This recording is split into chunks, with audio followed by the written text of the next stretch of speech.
position-needy teams kind of over-pick because, like, oh man, we've already lost out on 3 quarterbacks. We better just take whoever's next. To me, that Anthony Richardson fits that role so well in that draft class. It's not that I disagree with the premise of what you're saying in terms of, like, teams over have value in quarterbacks. They 100% do, because quarterbacks overwhelmingly provide the most value of any position on the field if you have a really good one. Over the last 15 years, I have seen this evolution from what it used to be to now, where if you are drafted in the first round as a quarterback, you are immedially expected to immediately start and immediately be great.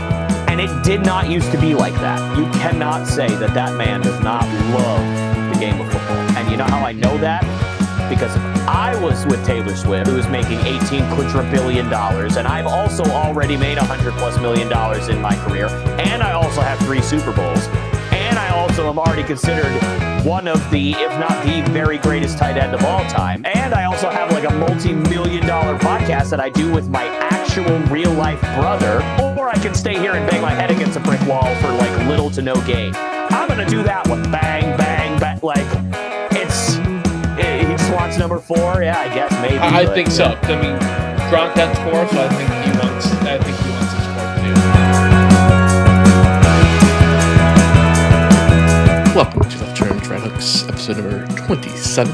I'm your host, Dan Lindsay. Now on this channel, I love to do my picks, I love to do my takes, I love to do my predictions. We have all of that and more on this episode. Tyler joined me, and you will be joining me for the next couple episodes as well, as we talk the NFL.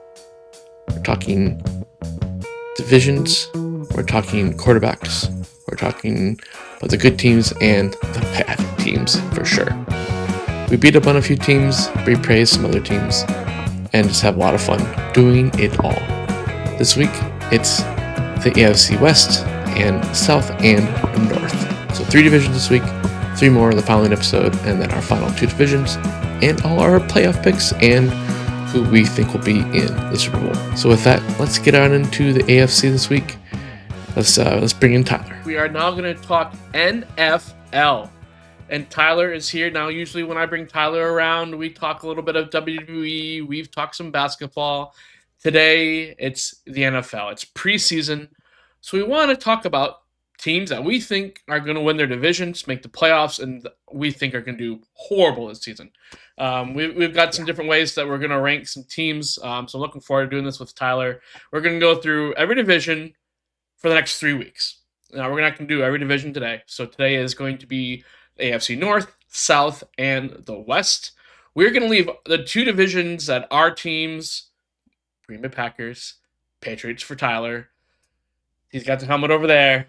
We're going to leave the divisions for our 2 teams that we like for a couple more weeks, but we will get to them. We feel like I know we're both going to talk about our own teams a little bit more than probably the rest of these teams. I mean, the fact that half these guys that I'm looking at the list that just left the Cleveland Browns, I'm like, who? Tyler may not so much because he's a little more of an encyclopedia than I am, but I'm gonna be like, oh, he left. Who's that again? So we'll get into that, but we're gonna have some fun regardless today. So Tyler, welcome. Are you to the kidding show. me, Dan? Are you not familiar with the greatness of James Prochet II? Who? Yeah, exactly. So don't you try to get one over on me. It'd probably work, but don't try this early. Don't try this early. But that's the biggest intro I can give to you for today. I know there's another podcast that's like live on the YouTube interwebs right now as we record. That's a huge intro, and it was a wonderful intro for the person. It's the girlfriend of the famous Kansas City Chiefs tight end. Yeah. So everybody's been ablaze about talking about like her being on the podcast for the first time. I was watching a little bit though. It's kind of cool. But anyway, check it out. Yeah. So anyway, speaking of the Chiefs, we will be talking about them again. The AFC North, South, and West is today. When we would love to just get your comments and thoughts on where you think we're going to go, kind of our worst team to best team in each division. We go through this. So, Tyler, welcome to the pod. Appreciate you having on here. Glad we can get into a little bit of NFL. We love to do predictions, fantasy booking. We've done a lot of it, for a lot of sports. So I'm glad we can do this on the NFL side this year. Yeah, thanks for having me, Dan. I really appreciate you letting me kind of come on here and hopefully not make a complete fool of myself. I have been a bit out of the loop in terms of what I normally would have been in years past, obviously with my own podcast, having to keep up with every little thing. And I still try to do that, but obviously it's not as pressing. So I'm sure there's some things that'll slip, things that I missed, but hopefully I won't completely embarrass myself. I will make good as a NFL fan here today and an NFL analyst, if you will, here today as well. So hopefully this will be good. No, I'm looking forward to this too. If you make a fool out of yourself, I'll be right there with you making a fool out of myself as well. I have a feeling for a majority of the divisions, we're going to be pretty similar or pretty close. But as we go through this, just for everybody watching, we're going to put our teams in order, and we're also going to kind of talk about their playoff chances a little bit. We put it at, either less than a 30% chance that they'll make the playoffs, a 50-50 toss-up type of, or a 70% chance, at least 70% chance that they'll make the playoffs. So kind of when we get to those middling teams in a couple of divisions, kind of like, that we'll dive into that more. We'll get through our playoff picks actually in a couple weeks as well. But as we dive into this, we'll kind of be like these, so you can kind of see teams that we're thinking are going to make the playoffs, but we don't want to make our playoff predictions just yet. I kind of want to give us a couple more weeks of the preseason just to see how many teams get injured. I mean, we've already had at least one receiver for the Vikings already on season-ending IR, unfortunately, for the second year in a row, I believe. Name it all of a sudden escapes me, but I believe I saw that as like the second year in a row that he's on the IR in preseason. That's tough luck for that guy. I feel bad for him. Sure. But then let's dive into this, Tyler. We will start with the AFC North. The AFC North here, so we're going to go up to the again, start from the bottom up here. Tyler, who is your number 4 team in the AFC North? I have a feeling I know who it is, but who's it going to be for you? Yeah, this is probably the easiest pick of the. Actually, it might not be. It might not be. It's the easiest. The easiest. It might be the second easiest, but it's definitely an easy pick. It's the Cleveland Browns. I don't necessarily think that there's really much of an argument that they're not going to be the worst team in the AFC North. I genuinely don't know how you could argue that they're not going to be one of the worst teams in all of football. They just really didn't do a whole lot in the offseason that really impressed me. They obviously they kept Devin Bush. They brought on Tevin Jenkins, which was nice, and they brought on Malik Collins. And that's really about it. Now, meanwhile, they lost Juan Thornhill, has been a good safety for them. They lost Nick Chubb. They lost Elijah Moore. They lost a lot of depth on both offense and defense. It just really it was not a notable offseason for them. So I just don't see how they're going to compete in a division with 3 legitimate playoff contenders. And one, I would argue, maybe even 2, depending on how highly you think of the Cincinnati offense, legitimate Super Bowl contenders. Now, I'm not personally in that camp, but some people are. I think they're wrong, but that's okay. At least 1 legitimate Super Bowl contender for sure, and then 2 pretty good, at least gonna kind of scrape, maybe getting in the playoff teams. And then you got the Cleveland Browns, who Lord knows may be throwing, I mean, who was it that they just signed at QB? I mean, they signed a 6th quarterback, for crying out loud. It could be Shadur. It could be Dylan Gabriel. Tyler Huntley. That's right. Tyler Huntley out there, and for all we know, to start the year. So it's just going to be it's a disaster in Cleveland right now. Wasn't Tyler the 3rd stringer in Baltimore at one point? I don't know if he was last year, but I feel like. Yeah, so Tyler Huntley's had an interesting career. I would argue one of the more interesting careers of all time. So he was the backup quarterback in Baltimore because he played very similar to Lamar Jackson in the eyes of the Harbaugh boy. And not without its merits. He does have a similar style to Lamar. Now, notice I didn't say similar skill level to Lamar. I said a similar style. There is a difference. But he played reasonably well in some games, and then obviously he moved on to Miami. But the thing that we may not remember, Dan, Tyler Huntley is a Pro Bowl quarterback. Do we care about the Pro Bowl, though, anymore? Well, I mean, there's an argument for that's for a whole different day. But Tyler Huntley, because in the AFC, legitimately, every single starting quarterback in the AFC was either injured or in the Super Bowl. And so there was only like 3 guys left, and Tyler Huntley, who started like 4 games or whatever it was a Pro Bowler. So just bananas. Like, he threw for like less than 1,000 yards, and he was a Pro Bowler.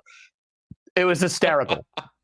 I don't know how that happened, but yeah. So honestly, I don't know. But anyway, yeah, it's crazy that he only threw for 1,000 yards when you have guys like Jalen Waddle and Tyreek Hill on your team.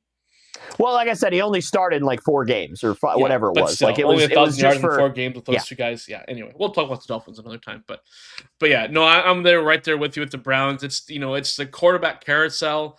Everybody was like, "Oh, they're going to take Shedeur really early. He's going to be a day 1 quarterback." Shedeur was taken day 3 to the shock of lots and lots of people. Mm-hmm. They took Dylan Gabriel first. It's like they drafted 2 quarterbacks.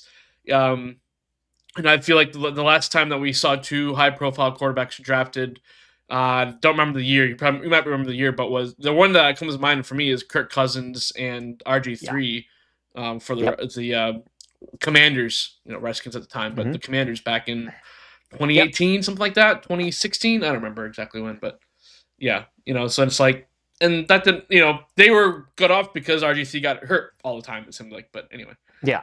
So that, they have those 2. They have old man Joe Flacco still out there.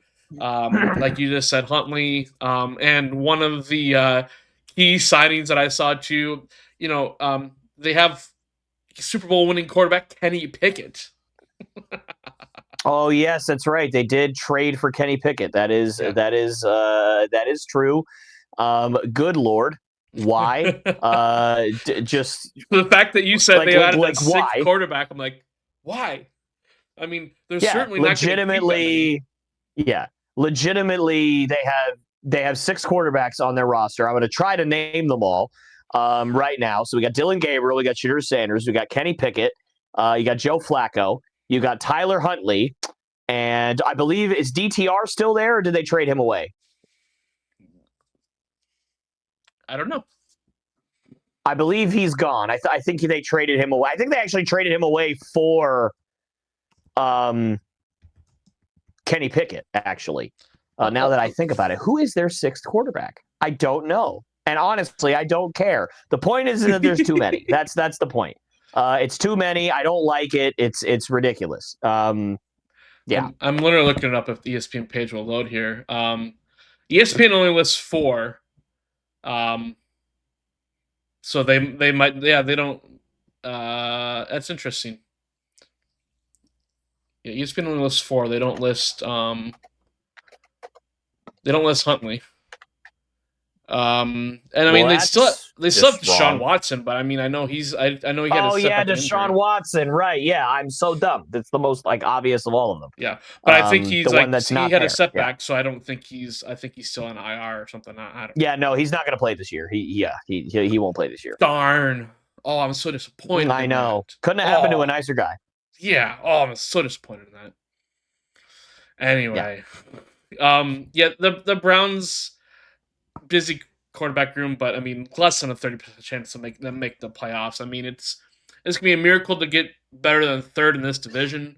There's no way they're making the playoffs, and a very, very stacked AFC teams for the playoffs. So, so we'll move on to our number 3 team for the AFC North. This is where I think we might differ a little bit, but I'm curious, who's your number 3 team in the AFC North?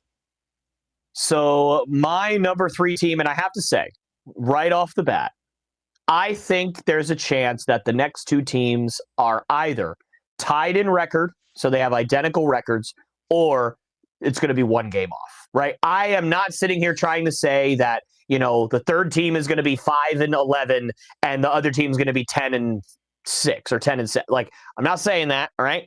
What I am saying is that I just think this is just how it's going to end up going. And I think, as much as I don't want it to be, I think my 3rd team is going to be the Cincinnati Bengals. And my reasoning for that is simple. Their defense is horrendous. with a capital H followed by 7 more capital H's. Horrendous. That is how bad their defense is, right? Yes, they just recently signed their first-round pick right before training camp. Good for you. You did what every other NFL team has ever done in the history of the sport other than Bo Jackson. You did what you were supposed to Bengals.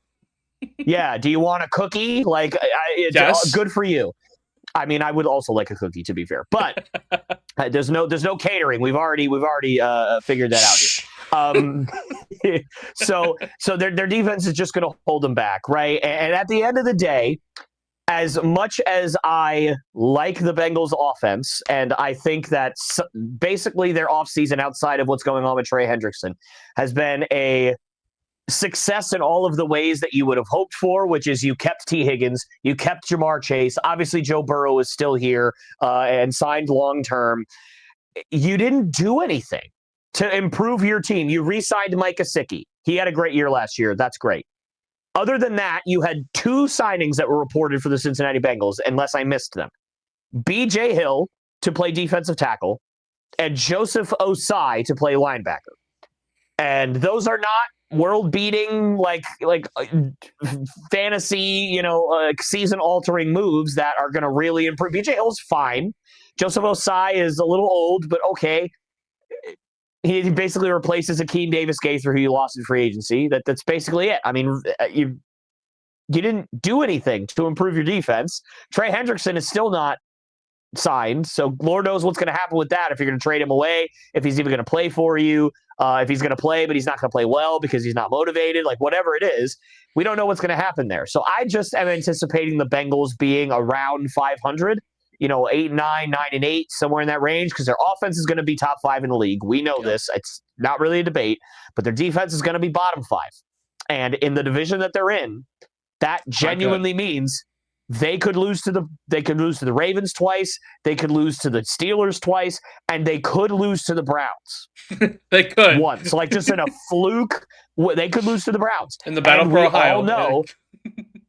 We all know stereotypically the Bengals are slow starters as well. Last year they got out of if they had not gotten out of the blocks so unbelievably poorly, like catastrophically poorly, they would have made the playoffs. Like, they wasted an MVP caliber season from Joe Burrow when he was completely healthy, which has never happened in Joe Burrow's career outside of one season. And you wasted it because you started 1-4. Now, do they have a great strength of schedule? They have an unbelievably hard strength of schedule to open the season outside of the Patriots? Yes. But they also lost to the Patriots at home in week 1.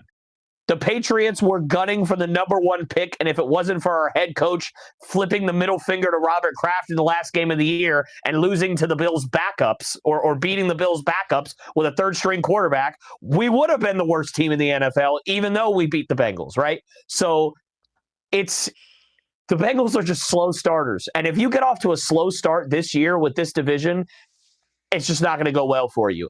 I'm rooting for the Bengals. I don't want the Steelers to make the playoffs again. Please, dear God, no more Steelers in the playoffs. I just can't take any more. The Steelers somehow make the playoffs, then they die in the first round of the play. It's happened like 8 years in a row. They made the playoffs and lost in the first round. Mm-hmm. I don't think they've gotten past the first round since Roethlisberger retired. Probably. I don't think so. I think legitimately Roethlisberger is the last quarterback to win a playoff game for the Steelers. Yep. Like, it's very frustrating. So I don't need to see that again. I'd much rather see the Bengals in the playoffs because at least they'll have a high-powered offense. At least they'll be entertaining, where the Steelers will just make me want to cry because they win every game 19-17, and I want to just lose my mind. Anyway, Bengals. I actually, speaking of the Steelers, I have the Steelers as my number 3 team. I actually meant to say something about the Browns. One of the guys that the Browns had retained was also they re-signed, I believe, was Myles Garrett, a team that was connected to Green Bay quite a lot because a lot of fans, pundits were really hoping it's like, hey, we have the money to make a splash from free agency. Let's go after Myles Garrett. Let's go after Max Crosby. Well, they didn't go after either. They're both still on the teams they were last year. But Myles Garrett, man, I mean, or Max, honestly, I mean, we need that. We have I'll talk about them more. I won't go off my tirade right now, but I have hope for our defense this year. But a guy like Myles Garrett would have really helped. And that's Well, probably sure, yeah, and I feel the same way about the Patriots. I mean, the Patriots have the most cap space in the NFL, and it's not even close. We have a ton of draft capital. yeah. We have a young team with a young franchise quarterback on a rookie contract. Like, if there's any team out there that, logistically speaking, with, by the way, Mike Vrabel, who is like he is like a savant for pass rushers. He just loves having 15 pass rushers on his team. Like, if there's any team that just, like, you just look at, like, this plus this equals this and it makes the most sense, the Patriots were at least top 3 in that conversation, if not the number 1 team where you're like, yeah, that makes sense. Yeah. Because they have the money to spend. They could give him a quadrillion dollars, and he could just go crazy. He could play for a guy that I'm sure he'd want to play, and his timeline fits the Patriots' timeline perfectly with the young quarterback on a rookie contract. Yeah. Because then by the time Drake May's contract is up, Myles Garrett's contract is up, and you can just flip flop the money basically, and there you go. Obviously that didn't happen. It didn't happen with Myles Garrett. It didn't happen with Max Crosby. It didn't happen with T.J. Watt. It didn't happen. It probably isn't going to happen with Micah Parsons, because top tier pass rushers just don't go anywhere, and that's why it is so vital to draft them. Mm-hmm. Neither the Patriots. What am I talking about? The Packers or the Patriots? I'm blending the teams together. The Patriots or the Packers have done a phenomenal job of drafting pass rushers in the last 5 to 10 years. So I definitely we've had some. Adrian Cooper, I think he might be the guy that for us this year. But anyway, before we go off on our own teams, back to the AFC North here. The Steelers reminded me of Myles Garrett, because T.J. Watt, that's a Wisconsin boy. It's been great to have him back on the Packers. Didn't happen either, and that's so close. But Steelers number 3 for me. I'm very much in the same boat as you for having Bengals Steelers. Steelers just always there. I don't know how they do it. And they have a brand new quarterback again this year. They do it because their defense. They do it what you said. They win 19-17 every single week. And I mean, I don't mind football like that. I think that's fun, but at the same time, I know that's not for everybody, especially when you have a more offensive league. Which I feel like it happens every year. The good defenses really show out, and I mean, this division probably has a majority of the good defenses outside of Cincinnati. So but I was really going back and forth, number 2, number 3 here, and I'll even pop up our number 2 and 3 teams since we're talking about them both. I put the Bengals 2, Steelers 3. You have you flip flop, and I'm looking at it more of 2 as I feel like that higher powered offense can actually get them to playoffs, unlike last year. Versus if that defense, but I mean, no Trey Hendrickson, I'd probably flip it back down to number 3 like you have. Sure. And I also think it's possible the Bengals still make the playoffs, even if they're third, even if they're third in the division. It's I think there's go ahead. I think there's 2 divisions that we're talking about today that could easily boast 3 teams to the NFL playoffs. And it's just absolutely, it's crazy. It's cool. I mean, the NFC North did it last year. I mean, we almost had all 4 of our teams in the playoffs. At one point, I think through halfway through the season, they were. And I was just looking at like you mentioned with the Bengals, no big ones outside of Jamar Chase and T. Higgins, of course, with their extensions. T. Higgins, I think, had the franchise tag, but keeping them. And then, the Steelers got a big haul this offseason. They got DK Metcalf. They sure did. Pulled Aaron Rodgers out of his almost retirement. Yay. Okay, whatever. Go have fun, Aaron. At least he didn't go to Minnesota. At least he didn't go to Minnesota. That's the way I look at that. Yeah. But I'm looking at that. Didn't really resign anybody. But they lost Fields. They lost Wilson. Mike Williams, the off-injured receiver that was for the Chargers. He came there last year. Najee Harris, though, I didn't know that they lost Najee Harris. That's very interesting to me, because I feel like he's been. Yeah, he went to the Chargers. Yeah, I feel like he's been the back that you like the type of back you like to see in Pittsburgh. So that's very interesting. Actually, lost him, but again, off injured. So and I feel like you do need a good running game, I think, to support Rodgers as his career continues on, because that ACL that post ACL play just hasn't been very impressive. But hopefully with a guy like DK Mhm. Metcalf, he can kind of, recreate that magic that he had with Devontae Adams back in the day. I'm sort of pulling for him. I'm guessing I'm pulling for Rodgers more post Green Bay than I did for Favre post Green Bay. Partly because of the Minnesota thing. You know, both guys went to the Jets, so I was like, oh, he's going to go to Minnesota, of course. Thank goodness Minnesota's like, no, we drafted JJ McCarthy for a reason. Thank you, Minnesota. Right. So Pittsburgh Yeah. is stuck with him now. They're stuck, but I mean, Right. again, having DK Metcalf, I'm seeing a lot of defensive guys that they signed. Darius Slay kind of stands out there as well for me personally, but I mean, I think he's a little older. But yeah, Tomlin and the Steelers just keep on doing it. I'm kind of looking at this as, Steelers have about a 50-50 chance to make the playoffs. They're going to finish above 500 because they always do. And I give the Bengals a little bit better chance. I actually put them in the plus 70 category to make the playoffs. Wow. Okay. Yeah. But, so I ended up putting both. In the 50-50 category for playoffs. Obviously, the Browns. I would put it in the negatives if I could. So yeah. I just think that I think the AFC, especially the West, is just so deep that like putting either the Bengals or the Steelers at 70+%, it just makes me a little uncomfortable because I don't think either of those teams are better than the Chargers or the Broncos or the Chiefs. I think that those three teams are better than the Steelers and the Bengals, just as it stands right now. Now, could the Chargers completely just fall off a cliff? Maybe. But I just think it's less likely just given how they play. Like, I feel like their style is so, and we'll talk about it later, obviously, but I feel like their style is just so conducive to like wearing teams down over a long season. It may not necessarily give you playoff success, especially if Justin Herbert decides to throw 2 interceptions the entire year and then 4 in the first playoff game that he has. But that's a whole nother issue. We're not talking about going to win in the playoffs today. We're talking about who's going to make the playoffs, and the Chargers have no problem making the playoffs. Yeah. They just have a problem when they get there. So, I don't think regular season wise, the Steelers are better than the Chargers or the Broncos, the Chiefs, and I don't think the Bengals are either. So to me, that's just kind of how I'm looking at it. Yeah. But I understand, if you're second in the AFC North, there's a pretty good chance you're gonna make the playoffs. Right. But I don't think it's I feel like if I put them at 70%, I'm like predicting them to be in the playoffs, and I honestly don't know yet if that makes sense. No, I get that. I kind of maybe wish I kind of would have gone 50-50 now as you're talking, because I think it depends on how many teams you see coming out of the AFC East. I'm pretty sure we're only going to get the division winner for the AFC South.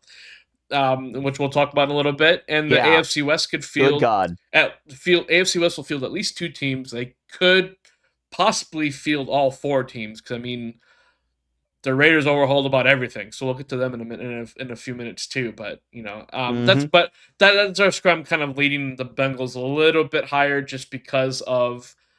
I'm gonna have to basically put them in the playoffs now for when we get to that pod, but right. But yeah, I'll probably have to leave someone off that I wish I probably wouldn't have left off if I'd have thought through this before. Sure. Oh well, we'll see what happens.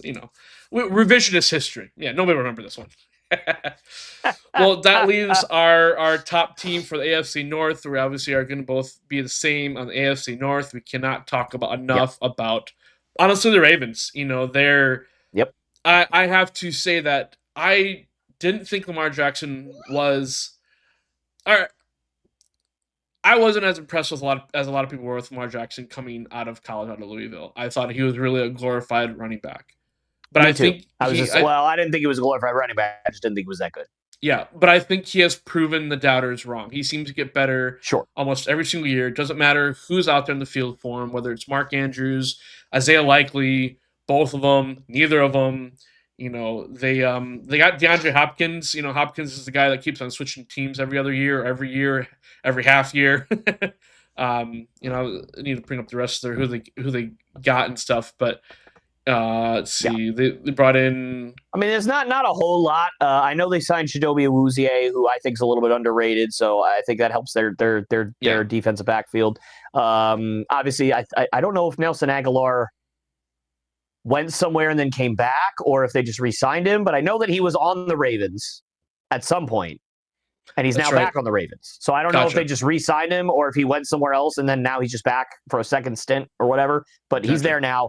And then I know, like, in terms of like guys that they kept, Patrick Ricard, obviously their great fullback. He's stuck around. Ronnie Stanley, which broke my heart as a Patriots fan. We were hoping, obviously, a lot of Patriots fans were counting on getting Ronnie Stanley to be our franchise left tackle. He did not even make it to free agency, and the Ravens murdered my face. And then who was the the return guy? What's his name?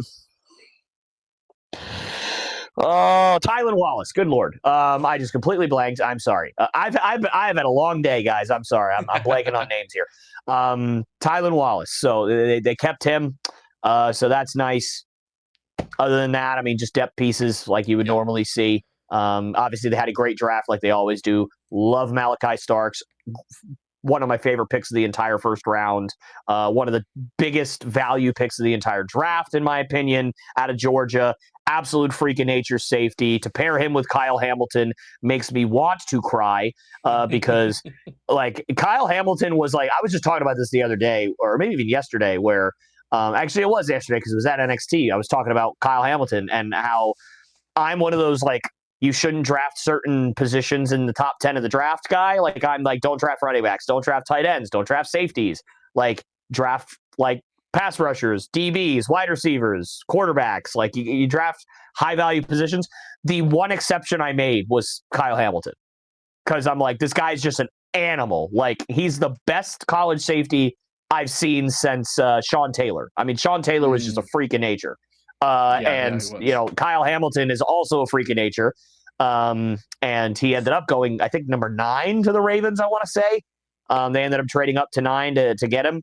And he's pretty freaking good. So one of the best, if not the best in the league right now. He's pretty freaking good. Let's just put it that way. And by he's pretty Pro freaking Bowler, good, right? I mean, that's, you know, that's how good he is. It's a whole thing. So, yeah, putting Malachi Starks and him in the same backfield or in the defensive backfield, I don't want it. I would like to go somewhere else. Yeah. Yeah, no, I mean, when you have, and the fact that you said all those names and didn't even mention Derrick Henry, I think says a lot about that team. The fact that they got Lamar and Derrick, you know, another year of Derrick. I mean, Derrick's not a spring chicken. A lot of this team isn't, you know, a lot of, you know, I feel like they have a really good mix of youth and vets in this team. I wouldn't say they're like a super old team. But again, I mean, Derrick Henry, you know, just showed why he's just a dominant running back. I don't, you know, why the Titans were just really dumb to let him go. It just wasn't working out for him in Tennessee. But the thing about Derrick Henry is he's just a complete alien and an anomaly. Like, when you hit 30 as a running back, you are supposed to be completely done. And when you are a 6'4", 250-pound running back, like, your body is supposed to break down much faster. That is what people say. It's like when you're a big body and you're in a physical position like that, your body breaks down faster. Well, Derrick Henry is 32 years old, and he just ran for 2,000 bleeding yards. So the laws of physics do not apply to Derrick Henry. And it is scary to think how many more years, as long as he does not have any further catastrophic injury, that he's going to be at least above average running back. And we may get 2 or 3 more dominant years of Derrick Henry if he's able to stay healthy. Because, like, even if he declines from here, he just had 2,000 yards. Oh, no, he had 1,800. Oh no, he had 1,400. Oh, darn. Whatever shall we do? Like, he's still going to be one of the best running backs in the NFL if he ran 1,400 yards this year. Like, no one's going to bat an eye. Yep, You know, even a 1,000-yard year wouldn't be exactly disappointing with a team like they have. Yeah, and with the 17th game, the 1,000-yard rushing season isn't quite as impressive as it used to be, because now you can, like, I almost look at it as, like, if you ran for 1,000 yards, unless you just got a billion touches, you were probably over 4 yards a carry. But you can now legitimately have, like, a halfway decent workload and still only have 3.5 yards a carry and still rush for 1,000 yards with that extra game. So it's just that, you know, it's not an exact science anymore, but yes, even if he were to rush for 1,000 yards, it would still be above average. But that's to my point, right? How many more years of above average Derrick Henry, again, assuming he stays healthy, are we going to get? Never mind the 2 to 3 more dominant years we may get out of him. And he's already 32. It's amazing. Yeah, no, it's incredible. And the Ravens are a team where it's like, it's not a conversation of will they or will they not win the division. It's a conversation of will they or will they not get the number 1 seed in the AFC. Because that's I the think that's a legitimate. Yeah, I think that's a legitimate conversation, and honestly, my answer is yes. I don't really see the Bills being that regular season dominant. I certainly don't see the Chiefs being that regular season dominant unless Patrick Mahomes returns to the 50 touchdown, 5,000 yard potential that he obviously know he can do. But the problem is the Chiefs have spent so much money in so many places. They don't have a whole lot of weapons to give to Patrick Mahomes outside of obviously your normal Travis Kelce. I don't know how much you trust Rashee Rice, and we'll obviously talk more about this when we get to the Chiefs. But I don't see the Chiefs being that dominant either. They could be, obviously, it depends, but I just don't see it. Like the team that just screams regular season domination to me is the team that improved their defense, improved the one real weakness that they had, which was their secondary in the last 2 off seasons, drafting Nate Wiggins, drafting Malachi Starks, improving that secondary, getting more weapons for Lamar Jackson, and having 2 of the 4 best rushing seasons by a team in NFL history, back-to-back seasons. Like that just screams regular season dominance to me. Yeah. It just does. And that's what they've basically known for the last few years is that dominance and just not quite being able to close it out or in the playoffs, which I feel like it's I don't know, maybe it's not the best comparison, but I almost feel like, Lamar is to Patrick like Peyton was to Brady. I think that's the closest comparison I can make in the AFC, just because it's, Brady won all the rings, Peyton got 1, Brady all the rings, and it was just that 1 year where Peyton finally got over the hump, and it's like we're just waiting for that year that Lamar gets over that hump at least more once in his career, So, and I guess that would make. I feel like both Lamar and Josh Allen are kind of the Peyton Manning to Patrick Mahomes. Yeah, for sure. The Ben and Peyton Manning comparisons there, which I think is pretty cool, honestly. That we've transitioned from 3 amazing quarterbacks. There's not even a word to describe that trio of quarterbacks to another set of 3 amazing quarterbacks. Sure. Oh yeah. And then it's wonderful. It's like the more things change in the AFC, the more they kind of stay the same. Yeah, and I think the thing for me is the 3 quarterbacks you were mentioning. I'm sorry. I have to be clear. Did you include Rodgers in there, or was it a different third? Roethlisberger. Oh, okay. I would have put Rodgers in there personally. Well, I'm just looking at the AFC, not the whole league. Just AFC. Understood. Okay, so you're not including like Drew Brees or Rodgers or okay. I'm with you. I understood. Yeah, and I think Tom Brady, Peyton Manning, and Ben Roethlisberger wish that they had half the athleticism of any of those 3 guys. That's right? Crazy. So too. Like it's a whole different ball game. I mean, obviously Lamar Jackson is like I would say the second coming of Michael Vick, but he's better than Michael Vick. He just is. I know that it's hard for people to admit that. He just is. Yeah, it's what we wish we would have gotten from Michael Vick. Absolutely. Just the total package. The only thing that Lamar Jackson is missing is big time accuracy, being accurate and pinpoint in terms of his reads and in terms of his actual physical accuracy in big moments. Yeah. And also, that's got to get better. Stop turning the ball over when you have it in the playoffs. You don't turn it over in the regular season ever, and then you get to the playoffs and you lose by 2 points because you turn the ball over 3 times. What are we doing? Stop it. That's where we're at. Yeah. So yeah, no, that pinpoint accuracy, that's just going to continue to grow for him because he's entering year 8? Oh my gosh, 6 I or think 8. you're right. Yeah, 2017 was it? I think it was drafted 2017. Yeah, that's crazy. I'm horrible with who was drafted when. I think you're right. I think it was either 2017 or 2018. So it's either year 7 or year 8. But that makes me really sad because like I just constantly think of Lamar Jackson as like 25 years old, and he's going to be like 30 at some point in like the next year or two, and I'm going to be like, no, like it's just going to be like, where has my youth gone? You know, it's just going to be a not a good time for me, but that's okay. Okay. Anyway, so that's the AFC North for us. We both got the same top team. We both got the same bottom team. We're flip-flopping on the Steelers and Bengals, but we both still expect them to be easily playoff contenders as well. So with AFC North done, let's move on to the AFC South. Yes. Woo-hoo. Can't wait. I almost want to just throw all 4 teams up and just be like, here's our order, moving on. Yeah. But yeah, well, I mean, I'm not going to be surprised if we have a different order because I have a pretty interesting take on some things here. So, gotcha. I mean, maybe you do agree, and that's fine. That's it make me feel better. But well, I wouldn't be surprised if you were like, huh? Yeah. Well, I have a feeling. Yeah, I'm actually kind of curious who your bottom teams are going to be here too. My bottom team for the AFC South are the Tennessee Titans. Who do you have? So my bottom team is the Indianapolis Colts. I think the Colts. So here's the thing. So I said that I was going to have some interesting takes here.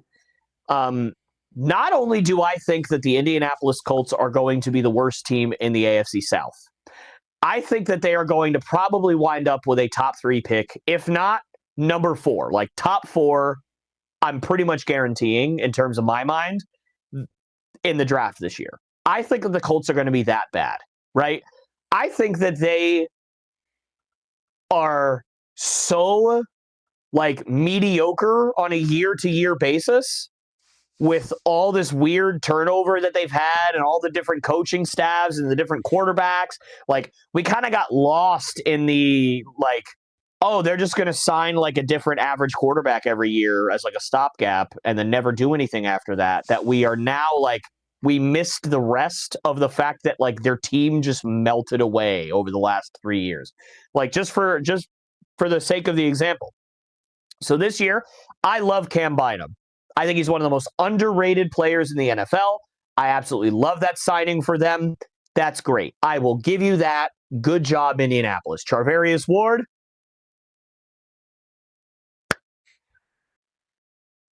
All right, fine, and he's also been hurt, so like, we'll cool. Other than that, I got the list here: Khalil Herbert, Corey Ballantyne, Neville Gallimore, and David Long. That is your offseason if you are the Colts. Khalil Herbert, who hasn't been relevant as a running back since like 2019, and he was like the 5th string running back in Cincinnati last year. Chicago. Neville Gallimore, like it just is so mediocre. And on top of that, you lost 2 of your starting offensive linemen in Ryan Kelly and Will Freeze. So there is really a catastrophe coming. And by the way, that doesn't even include the most egregious signing of the offseason, which is giving Daniel Jones $18 million. I don't know how in the world that man's agent continues to convince teams that this man is worth the paper that his paychecks would be printed on, let alone the actual worth of the paychecks. But he does. So listen, I don't know who you are.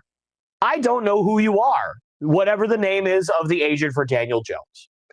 But if you could negotiate all of my contracts throughout my life, that would be greatly appreciated. Because apparently you are able to negotiate if I were to go work at McDonald's, that I would be making $350,000 a year. Because that is somehow the power that you have over people. I don't know if you blackmail everybody. I don't know if you somehow have all of this insider information about all of these teams, that you have pictures of them cheating on their wife.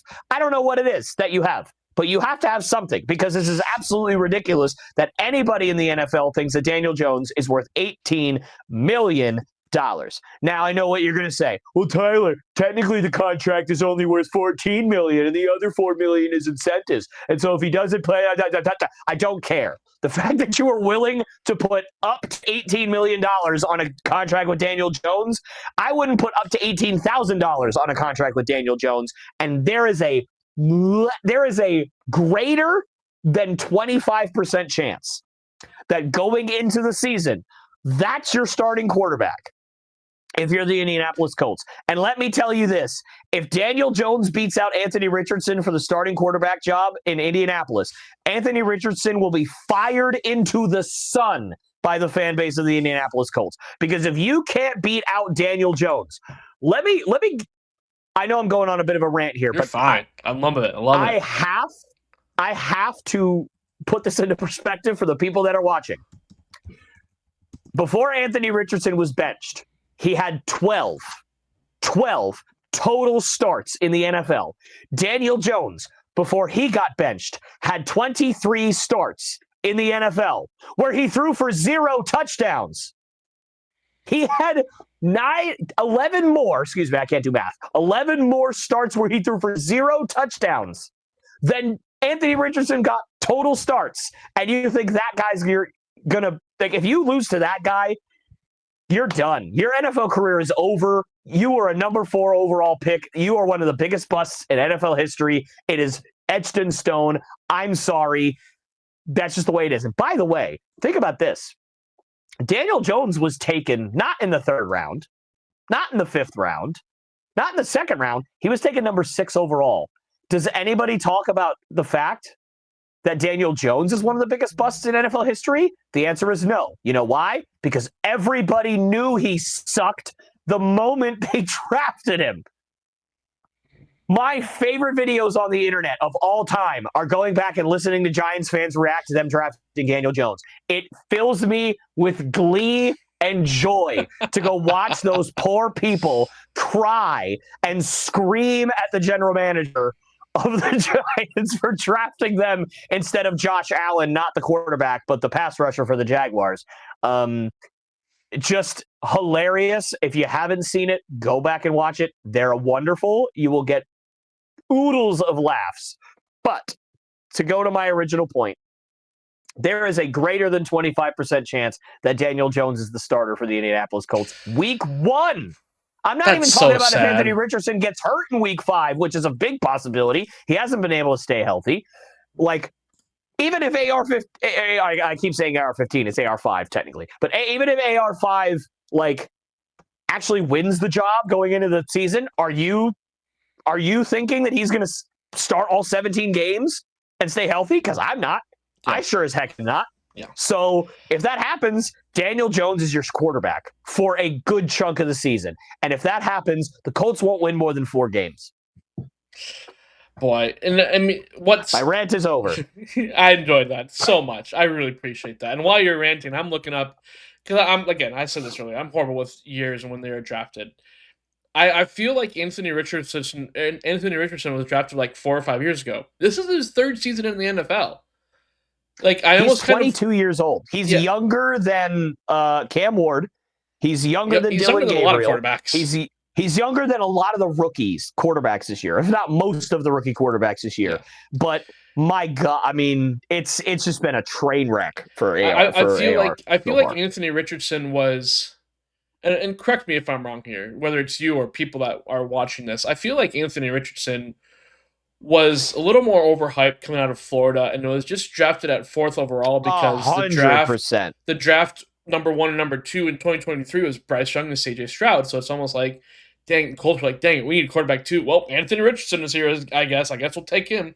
Because to me, that's like the whole problem with the NFL draft for me. Here's my rant. The NFL draft, it's like people don't always, some position-needy teams kind of over-evaluate and over-pick because, like, oh, man, we've already lost out on 3 quarterbacks. We better just take whoever's next, you know. I kind of credit the Browns for not taking Shedeur in the 1st round like a lot of people thought they would. You know, I mean, and they've had other draft mishaps and stuff too, but, you know, and there's the fact that, you know, to me, the Browns, that they didn't take Shedeur and still got him in the 5th round, you know, it's like, they didn't lose out on anything if he proves to if he proves to be the train wreck that some people expect him to think he's going to be. Anyway, that aside, it's like, to me, that Anthony Richardson fits that role so well in that draft class again, because one, he was just incredibly overhyped coming out of Florida that year. And again, two other quarterbacks, were selected right in front of him. So it's like, well, I guess we need someone. We need a quarterback right now. I don't remember the quarterback roster for the Colts at the end of the 2022 season, but I know it wasn't good. Gardner Minshew. That was your quarterback. I remember that. Gardner Minshew. Yeah. I remember that now. Yep. Oh. And this might be another rant coming. I'll try to not, but so it's not that I disagree with the premise of what you're saying in terms of teams overvalue in quarterbacks. They 100% do. But there is a reason for that. Because quarterbacks overwhelmingly provide the most value of any position on the field if you have a really good one. If you have a really good quarterback, then, so to teams, it's almost worth taking a big swing and missing to possibly get that guy. But I think the problem lies in this. Over the last 15 years, I have seen this evolution from what it used to be to now, where if you are drafted in the first round as a quarterback, you are immediately expected by your fan base, by just the NFL fan base, by everybody to immediately start and immediately be great. And it did not used to be like that. Many of the great quarterbacks in the history of the NFL did not start as a rookie. Some did. Peyton Manning, right? Peyton Manning's the big one that started immediately and was one of the best, second best quarterback of all time, right? But Aaron Rodgers didn't. Patrick Mahomes didn't. Brett Favre didn't. Right? You could keep Joe Montana didn't start immediately. Steve Young, after Joe Montana, didn't start immediately. You could just keep going up and down the list, right?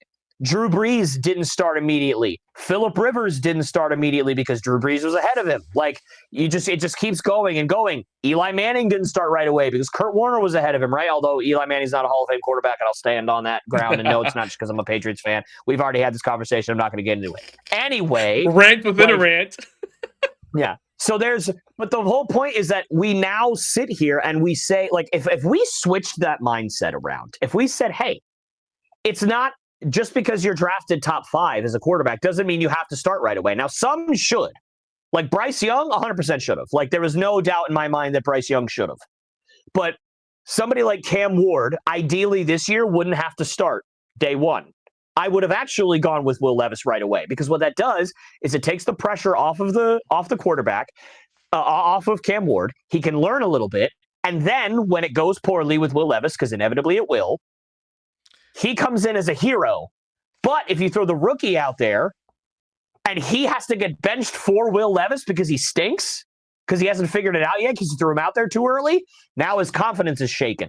Now he might not get it back because a lot of quarterbacking is up here. So for me, AR-15 or AR-5 was in that boat. I think even if you hated it, even if you're like, oh God, really Gardner Minshew, let Gardner Minshew start. You're going to suck anyway. Right. Instead, you threw the kid out there. He wasn't ready. He got hurt. He came back. He still wasn't ready. And now we're in this position. Yep. And that was it couldn't have gone worse. And that was the year when they were putting a lot on Jonathan Taylor, and Taylor got hurt. Yep. And it's they just haven't been able to consistently get that backfield in good shape.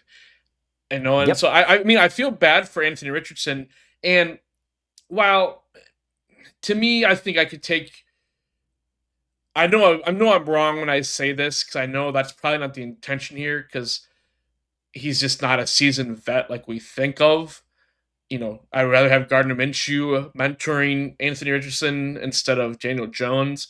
But part of me wonders, is that why they kept Daniel Jones, to hopefully teach him and let him accumulate? I don't think so. I think they brought it in to be competition for him. But if Daniel Jones had a little more worth in the eyes of many people that aren't the Indianapolis Colts or the New York Giants, they could be like, he could maybe provide that mentorship value. I don't think he is at all in this role, but to your point, yeah, that's what we've missed out on a lot of these teams in the last 15 years, 10, 12 years. And speaking of dumpster fires, we're going to move on to number 3 team here. I'm actually, my dumpster fire team was the Titans, and I have the Colts number 3. So you and I flip-flopped our bottom 2 teams. You went Titans, Colts. I did. I went Colts, Titans. To me, Titans are a little bit more of a dumpster fire because of the fact that the guy I just mentioned, Will Levis. Will Levis won't even play this season because he's on the injured reserve. And that's the unfortunate part for Cam Ward because, like you just said, while they were probably still going to be bad either way, at least Cam Ward could have gotten time to sit on the bench. And if Will Levis just wasn't getting it done at all for, if I remember correctly, a brand new coaching staff. I'm pretty sure they have a brand new coach this year. So, with a brand new coaching staff, it's like, well, at least they can figure out what to do. It's not like they brought in a lot of people that didn't lose anybody because there wasn't anybody good to lose. And no. I think Tony Pollard is also hurt. I don't know if he's hurt for the whole year or not, but I think he's hurt if I saw a headline correctly the other day. But I mean, to me, the Titans are just slightly more of a dumpster fire than the Colts. But I think we're both on the same page, and they're both going to be dumpster fires this year, and they're both 100%. Yeah, they're both going to be teams that are competing for a top 5 draft pick, and they're probably going to purposely try to lose to each other both times they face each other. And that second game they face each other is probably going to decide who gets the top 3 pick and who gets the top 6 pick.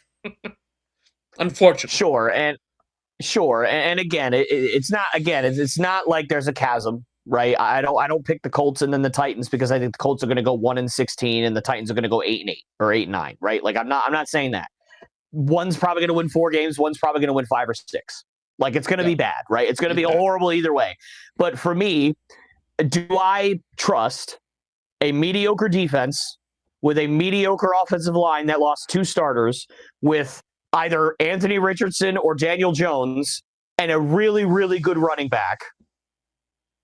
Or a guy who's got a lot of talent at quarterback with some decent offensive line pieces, although they did lose a lot on the offensive line this offseason as well. But they signed the statistically worst left tackle in the NFL last year to a $20+ million a year contract for 4 years, $82 million. Dan Moore from the Steelers. He was horrendous at pass protection last year, but that's the guy. You paid him $1 quadrillion. So there you go. Do I trust that and a really good defense like the Titans have had for the last handful of years? All right, I'll go with the Titans. Sure, why not? Like, I'll take a flyer on it. I just think the Colts are going to be so bad. Like, I just think that they're so much worse than people are, like, understanding. Like, when you see the Colts roster, like, outside of Michael Pittman and Jonathan Taylor, and then obviously Cam Bynum, who they just brought in this offseason, like, you just look around and you're like, nobody, I don't know anybody. These guys all stink. Like, didn't they draft it's bad. Didn't they draft a pretty prolific receiver last year's draft? I don't remember the top of my head. Adonai Mitchell out of Georgia. Yeah. They drafted Texas. Him. Yeah. I think he was Texas. I really liked him. Was he Texas? I know he went to Texas, but didn't he finish at Georgia, or was it flipped? I'm looking up right now because Google's just our best friend.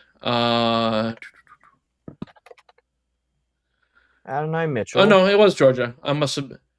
Yeah, Georgia. Yeah, he went to Texas at one point though, and he's from Texas. Oh no, he started at Georgia. He started at Georgia, and then he went to Texas. Yeah. Okay, my fault. I had it flipped. I thought I thought he started at Texas. And went I to thought Georgia. Well, I mean, I thought he was Texas the whole time. So, so is what I know. He helped win two national championships with Stetson Bennett. Yeah, okay. So he won 2 national championships at Georgia, and then he transferred to Texas for his last season. That's right. Yeah, that's absolutely correct. Yep. Where he put up better numbers. I just remember him more at being Georgia. Yeah. Yeah. So yeah, I just remember that. I just remembered everybody loved last year's wide receiver draft class, and he was just one of those second tier that had like 20 receivers in the second tier. Yeah, it was a good time. We drafted Jalen Polk instead of him, so that's a good time. Appreciate that. Thank you, Bill. Even though you weren't there. Anyway, so yeah, the dumpster fire corner for the AFC South, Colts and Titans. We're flip flopping Yep. here. I'm assuming we're gonna both have the same second place team here, though. But I'll let you do the honors for the Yeah. second place team. Yeah. The Jaguars. I don't know what happened to Trevor Lawrence, and that kid was supposed to be the next. I mean, it really. I know what happened to him. Jacksonville happened to him, and it's that's just what happens when you go there, right? It's like it's in the water or something.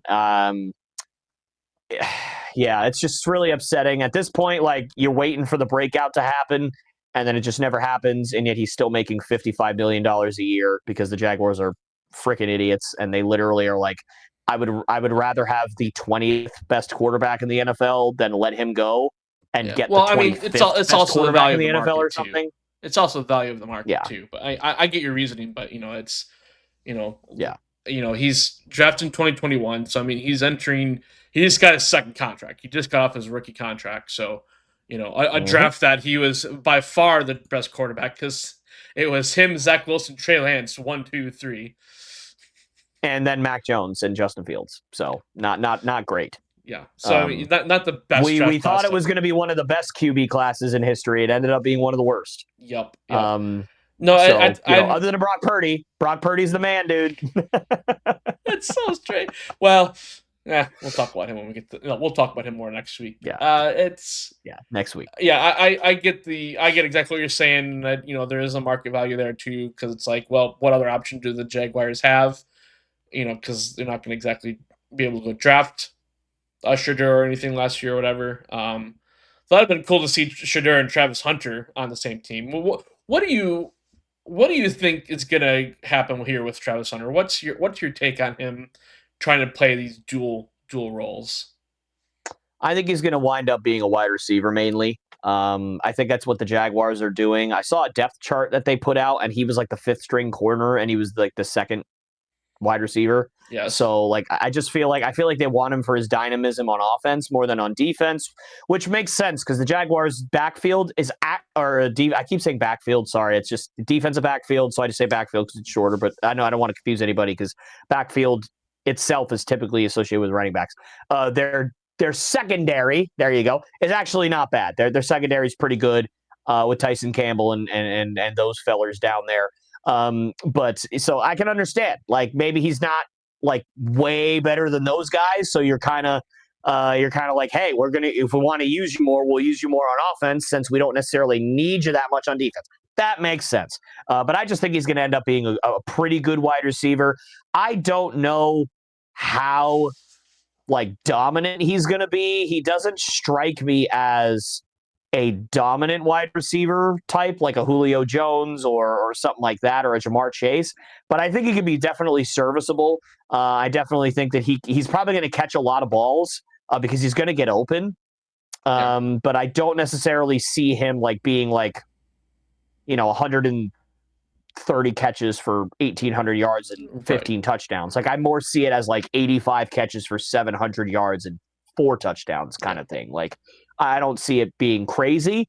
But I do like him. I think he's an unbelievable athlete. And I think that he would be better as a corner. I think he's actually much better as a corner than he is as a receiver. The Jaguars just don't really need him at corner right now. So I can understand them saying, hey, we're going to play you, like I said earlier, a little more on offense since we don't really need you on defense. But really, I would just put Travis Hunter on the field as often as I can because he's just a great athlete. He's a good football player. He's a smart player.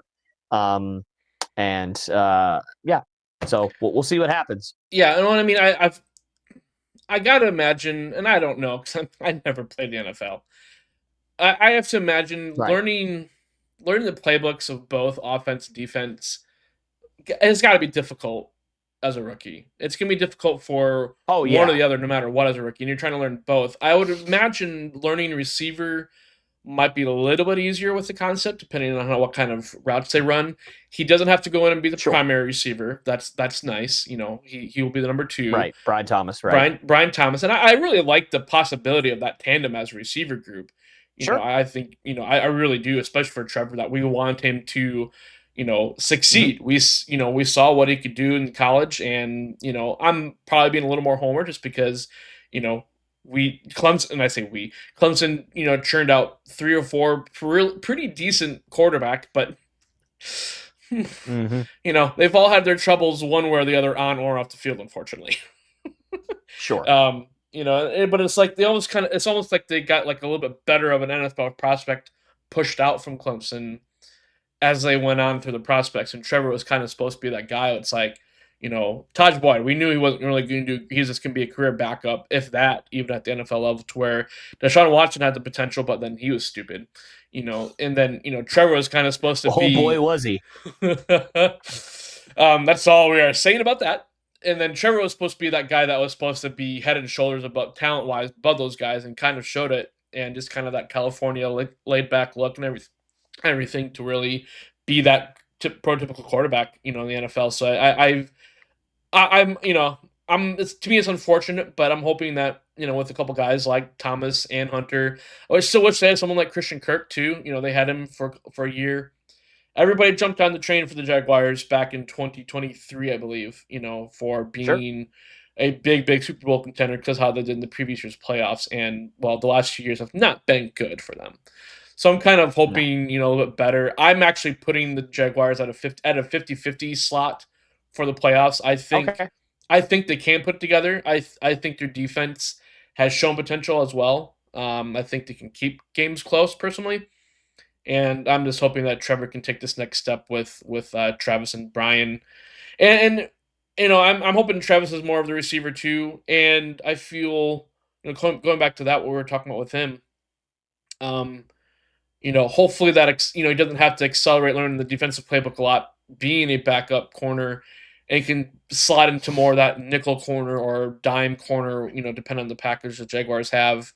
He can, just do different things and kind of, not have to worry about covering the primary or even the secondary receiver out there. You can kind of take the slot guy or whatever and, come up with that key. I got to imagine that coaching staff's going to be like, oh, if we put Travis Hunter in the right situation, he'll have that key pick at the key point of the game, blah, blah, blah, whatever, So I'm sure that's what they're hoping, catching lightning in the bottle on the defensive side. So I'm with you there. He's, probably a little more talented to be a cornerback in the league, but he'll probably be used as a receiver more because that's just what the Jaguars need. But undoubtedly, like you said, just a great athlete.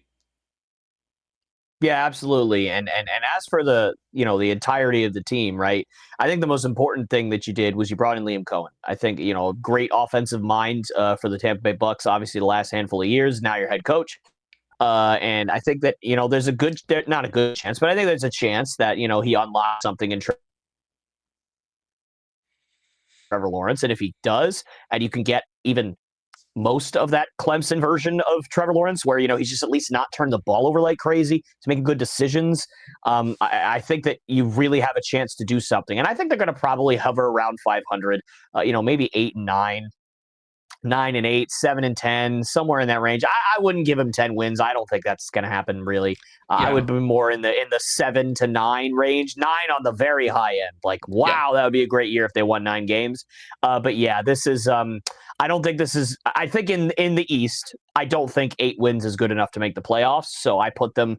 I don't know if I put them at the 30% range or if I snuck them into the 50-50. I think I did put 30%. I might be nice and switch them to 50. They're kind of like 40%. Like I put them like they're not 30, they're not 50, they're like 40. I think they're like kind of in the middle there. Like it would have to be a really weird year, and they would have to be way like it would have to be like somehow they snuck into the playoffs in 9 wins. Like it would have to be like a really weird year where that just doesn't happen very often. They'd have to be a team, and I feel like this comes down to a lot in the AFC especially. They'd have to be a team that got like that 20th different tiebreaker, that all the tiebreakers, and that's how they got the last playoff spot. Right. We have 6, absolutely. 9, and 7 teams, but it's because of this really tiny, obscure tiebreaker, this team actually gets it. Yeah, exactly. It's because they sneezed and said "bless you" fastest, and now they're in the playoffs. It's just going to be like the most ridiculous thing. That's perfect. Man. Perfect. Well, that leaves our number 1 team for the AFC, the Houston Texans. Yes, the Houston Texans. I hope the CJ Stroud has that. Texans. Here we go. I hope they have that bounce back year with CJ Stroud. I felt bad Mhm. for Stroud last year. It's just like, oh, he was a better quarterback of him and Young didn't really have a great team around him. Oh yeah, I got you. So there's all that. So I'm hoping that Stroud can just kind of bounce back, and yeah, and hopefully we'll see. I don't know what you thought. I'm looking up who they brought in. They got Christian Kirk. They let go of Stephon Diggs. They kept Danielle Hunter, which is an older but still serviceable edge rusher. Let's see. Yeah, that's all I have on my. I didn't remember them getting Christian Kirk though. I thought Kirk went somewhere else, but I feel like I believe they traded like a 7th round pick for him or something. Like really, it was pretty. Yeah, it was pretty low key. I don't remember exactly, but I think it was like they traded a 6th. Like it was either a 6th for a 7th and him, or it was just like straight up like him for a 7th. Gotcha. So it was a pretty low key trade. And right now I'm blanking super hard on the left tackle that they drafted in the 2nd round this year, who I really, really liked coming out of the draft. He has a really long name, and I'm completely blanking on it. But that was just in preparation for, they're obviously I would say virtually like a virtuoso style off season. I didn't love them getting rid of Laramie Tunsil. I think when you have a stalwart left tackle that's like happy to be there, it's a little weird that you trade him away when you have a young franchise quarterback coming off of a year where he struggled. Like, I think that's a really interesting thing, but it doesn't tell the full story because Laramie Tunsil, unless I am mistaken, was the most penalized left tackle in the NFL last year. So he had a lot of holding penalties, last year. And again, I'm still trying to figure out the lineman, Erseri. Yes, Ariante Erseri. Thank you. Erseri. I knew it started with an A, and as soon as I would have seen it, I would have known it immediately. And they also, I believe, brought in Cam Robinson. Right, yeah, and I believe they also brought in Cam Robinson as well as like a stopgap. If something happens to Erseri, if he doesn't win the job, you can have Robinson there, and he's not like great, but he's serviceable. He'll be fine. And then also they brought in Trent Brown to play right tackle as well, who's obviously a player that I personally love. He's played for the Patriots several times. He did a really good job for us at right tackle. They did great in the draft, obviously, with Erseri, with Jaden Higgins, who was arguably my favorite player in the entire draft. I was really hoping the Patriots would take him, and they ended up being 2 picks short of taking him. Obviously, the Texans took him at 37. We picked 36. We picked Travion Henderson, which I'm not mad about at all. At 38, he's my favorite player on the Patriots, and it's not even close. Because you know Ohio State guy. Yes, but also he is like my favorite Ohio State player of all time. Like, and then truly, he's amazing. The Jaden Higgins, that was the Iowa State receiver. Yes, well, they did. So here's the funny thing: they drafted 2 Iowa State receivers because they also drafted Jalen Noel in the 3rd round. That's right. So they drafted both Iowa State receivers, or 2 of the 3. I think there was a 3rd one. I don't remember who. I don't remember their name. But they drafted Jalen Noel and Jaden Higgins, so they got both of them. And I was sitting there because I was like hoping like the Patriots would take one of the Iowa State, we're back to Iowa State, excuse me, receivers. And then the Texans were like, nah, son, we'll take them all. And I'm like, well, can we have Ariante Erseri? Nah, son, we're going to take him too. Oh, so you're going to take all the players that I want the Patriots to draft? That's great, thanks. Go Cyclones. But again, not mad about it because we got Travion Henderson, who I would not trade for the world. I love that man. I'm so happy he's a New England Patriot. I just saw a video the other day, and again, we'll go into this more when we talk about the Patriots and Packers and stuff in a couple of weeks, but I just saw a video of him getting surprised by Tom Brady. Or no, not by Tom Brady, excuse me. I think Kyle Williams got surprised by Tom Brady.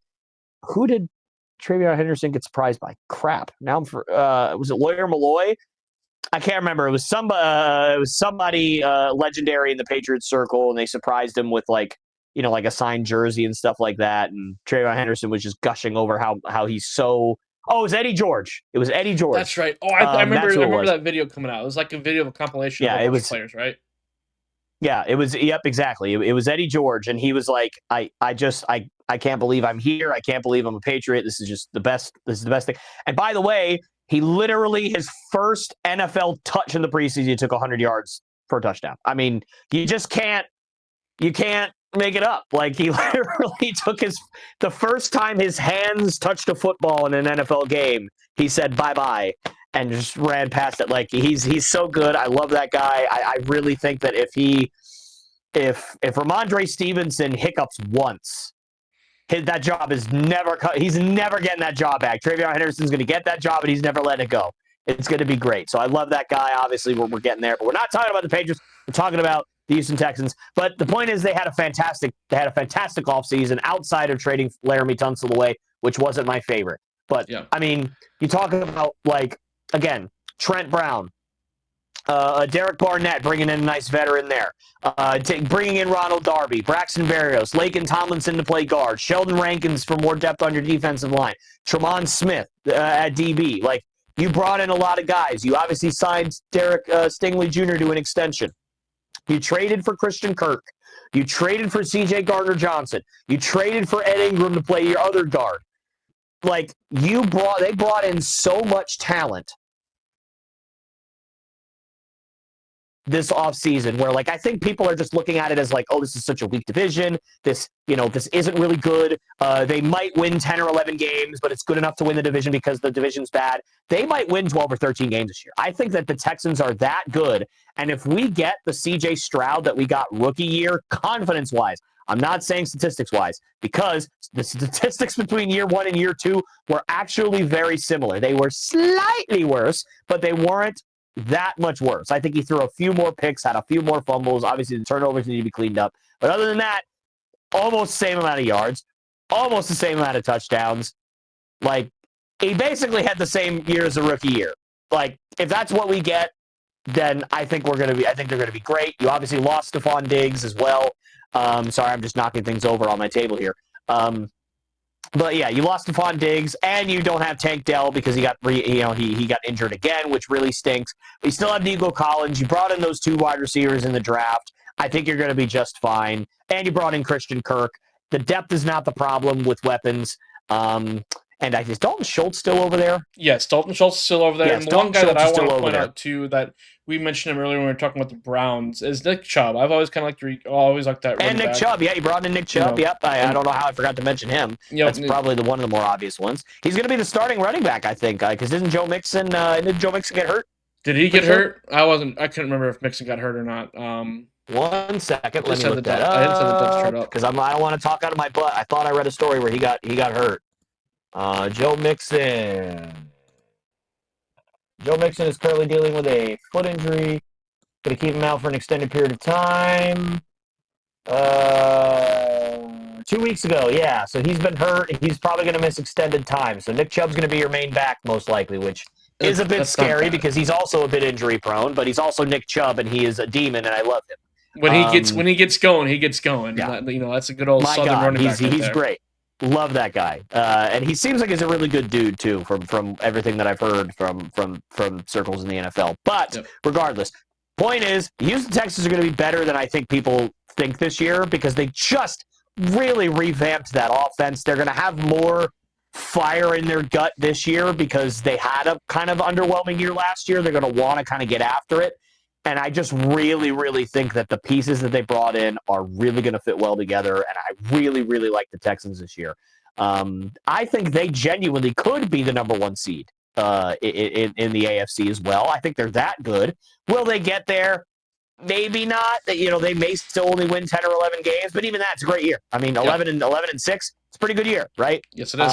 The potential. To me, they're kind of the forgotten top tier team in the AFC, or near the top team. Because I mean, it's when we look at all our division winners that are going to be competing for that number one spot, Chiefs, Texans, Bills, and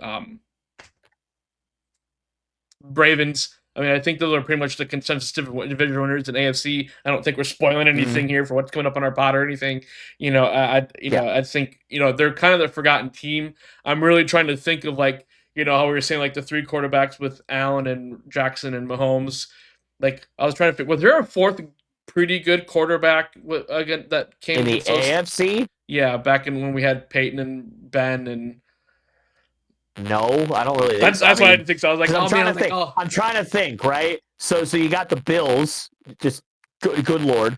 The Dolphins had Ryan Fitzpatrick and Ryan Tannehill and Matt Moore and the Jets. Yes, Mr. Butt Fumble, Mark Sanchez. We don't have to go through every team here. We don't have to go through every team. I'm trying to. I mean, Joe Flacco. Joe Flacco was pretty good. He won a Super Bowl. Had some good years. Flacco. Maybe Stroud's kind of the Flacco to that group. Then it's he still Carson did well. Palmer was really good. Yeah. I'm trying to. Yeah, Houston. God no. I mean, Peyton, an old Peyton. Maybe.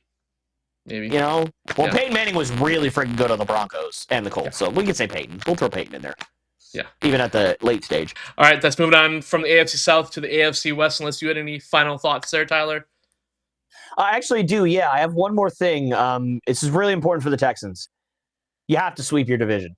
I mean, my goodness. If you don't you have to, at the very least, sweep the Colts and the Titans. I mean, I'd be willing to forgive you if the Jags have an unbelievable day in Jacksonville and you end up losing one game to Jacksonville. I'm willing to forgive that, depending on what happens.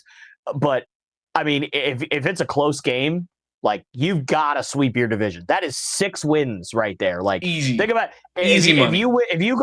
If you sweep your division, you can be less than 500 against the rest of your schedule and still win 11 games. You could be 5-6 for the rest of your schedule and still win 11 games. If you're in, and you are in the weakest division in football, most likely, at least on paper, and there's no excuses for the Texans to not win 11 games, in my opinion. That's why I said I think they have a legit chance to win 12 or 13. Because if you sweep your division and you go 7-4 against the rest of your schedule, which is not that great. That's fine. That's okay for a really good team. You're going to win 13 games if you do that. Yeah. If you go 6-5 against the rest of your schedule, which is kind of bad. You don't want that as a playoff team. The Ravens don't want to go 6-5 against the rest of their schedule, not in the division, because if they do that, they're probably not making the playoffs. Yeah. Honestly, they might go 2-4 in their division, because their division is you got the Bengals, you got the Steelers, you'll probably beat the Browns, but still. The Browns are one of those teams that has that random amazing game against who they shouldn't have. And the Browns beat the Ravens last year, by the way. So they might not beat right? So there's just. You never know what's going to happen. But if the Texans go 6-5, they still win 12 games if they sweep their division. That's why that is so important. You have a really weak division. Take advantage of it. Take care of business when you play against your division rivals, because if you don't, you are just making it so much harder on yourself than it needs to be. You could be one of the best teams in the NFL on paper if you take care of your division the way it should be taken care of, because the Texans are leagues better than any other team in their division. So they should not be losing games. Again, I'm willing to forgive one in Jacksonville if it's if the Jaguars just go nuts, right? They just play a perfect game. Okay, fine. That just happens. But if you lose 20-17 to the Jaguars, I'm going to be bro, what are we doing? Come on. This is ridiculous, right? But if you lose 31-6, and they just destroyed you, and it's just their day, and that just is what it is. All right, yeah, that happens in sports, right? Yeah. So you got to sweep your division if you're the Texans. Got you. Well, talking about I'm actually kind of thinking through this. I mean, that probably is the weakest division in the NFL. The only other division I would say maybe you could argue is the other South, the NFC South, which we'll talk about next week. But I feel the NFC South, I think that top to bottom is a little bit better. Not much. Yeah, I think it's got more middle ground. Yeah. You have teams that are kind of similar top, and then a little bit better in the middle, and then still your bottom isn't as horrible as this division. Yeah, exactly. Well, from going from one of, if not the worst division in the NFL, to arguably one of the best. I'm going to throw the Yes. NFC North in there, an AFC North in there, but I feel like you could argue for the AFC And the NFC East. The NFC Yeah. East is really good. Yeah, depending on how Dallas and Dak do. All four teams are really good. Yeah, depending on the Giants, maybe not the Giants. But that maybe not the Giants. The best division title, Sure. You could definitely argue AFC West here. For sure. Oh, absolutely. I think this was probably the hardest division for me to kind of say the playoff chances for each of these teams. I think I have a feeling we'll probably agree in the order here. I think there's a very clear pecking order. I think the middle two are teams are close. But we'll talk about that. But who I have, I'm going to pop up our number 4 teams. I have the Raiders, and I'm assuming you also have the Las Vegas Raiders. Indeed, yeah. And I mean that's a pretty easy call. Yeah, I literally just we were talking before we started the record, and I was like, oh yeah, I need to find something on like who went where for all these teams, and I don't have it like I used to have it, but I remember something about. I mean, the Raiders have basically have a new person in every coach or front office spot. I believe they overhauled that front office and coaching staff like crazy. Pete Carroll is now the coach over there, if I remember correctly. Correct? Yes, sir. Good old Pete. Yeah. So I mean, it's unfortunate they're in this division. Honestly, like I think they could be second place in at least half of the other divisions in the league, or at least be I don't know about half, or at least a solid contender for second place in the division at least half the league. I think a few, yeah. I think definitely like the AFC the AFC South, like they would probably be the second best team there. Yeah. Maybe the NFC South if you really hate the Falcons. It can be that bad. Other than that, I don't know. But no, I understand. I understand your point. It stinks that they are in this division because literally it is 3 bona fide stud teams and then the Raiders. Yeah. Who are just trying to not die. Like that's literally the whole. Like they're just like, really, like this is our life. Like we have to play these 3 teams twice a year. This sucks. Like it's I do feel kind of bad, but also I don't because I'm not a big fan of Pete Carroll. So I also kind of just think it's funny. Yeah, no, I'm trying to look this up because I remember there's a huge list is coming. Let's see. They replaced their GM. They replaced their assistant GM, assistant director of college scouting, and a couple other executives. Yeah, they replaced a lot of people in that front office. So, yeah. But I mean, they got rid of a lot of people. When you're in this division, sometimes they just need to overhaul the whole thing. So. Good luck, Raiders. The one guy, we were talking about Myles Garrett for the Browns. Packers not getting to them. Max Crosby was that guy where, like, I think, like, not long after the offseason started, or at least the playoffs were over, Josh Jacobs was very much of a, I bet I can get some old teammates to come over here, and he kind of tweeted some vague stuff out, and everybody was like, ooh, Max Crosby to the Packers. And I jumped on that hype train, unfortunately, and I would have much rather have him over Garrett, even though like I wouldn't complain about either, or Watt, of course. But I definitely bought into that hype train more because I think he's like the first one. Was like, wow, we could actually get him, and we didn't. Nope. He just stayed with the Raiders. He just wanted the money, which is fine. Sure, whatever. Yep. Hey. Got to get paid, man. Got to get paid. What are your thoughts here? I mean, I don't. We did not talk like, win-loss records or anything like that. But I mean, I gotta imagine the Raiders have enough talent here to, we were talking about Gardner Minshew. He's on the quarterback roster here. He'll probably be their starting quarterback because they have no quarterbacks. The Raiders have no. They traded for Geno Smith, man. Oh, and Geno. I knew I was forgetting someone. See, AI stuff. Still in the works, people. I totally forgot about Geno. I did not list Geno Smith as an addition. I knew I was forgetting someone. That's interesting. They traded a 3rd round pick for him, signed him to a 2-year, I believe $75 million-ish, something like that. extension. So he'll be the starting quarterback, and obviously they drafted Ashton Genty at 6. So Yes. I think that they will improve because they will just have a competent quarterback. Their quarterbacks last year were Aiden O'Connell and Gardner Minshew, and they both started around like 8 to 9 games each. Yeah. Like they basically split the season between the two of them. Yeah. And oh my God, was it a disaster? I'm pretty sure Aiden started, he got hurt, then went to Gardner, and then I was like, Aiden, hurry up and get back so we can get back to you as a starting quarterback because you're slightly better. Which is sad. And then Aiden O'Connell got hurt again, and then Gardner Minshew took over again, and it's just like, like it's a really upsetting time. This division? Yeah, exactly. And listen, I think it's a testament to how good Brock Bowers is that he still had the unbelievable season he had with those two crap stains throwing him the football. And absolutely no help in any way, shape, or form on that offense. The only help he had was Jacoby Myers, whom I love, and you know that as a Patriots fan. I love Jacoby Myers. I was really hoping we'd actually trade for him to come back this year. We unfortunately did not.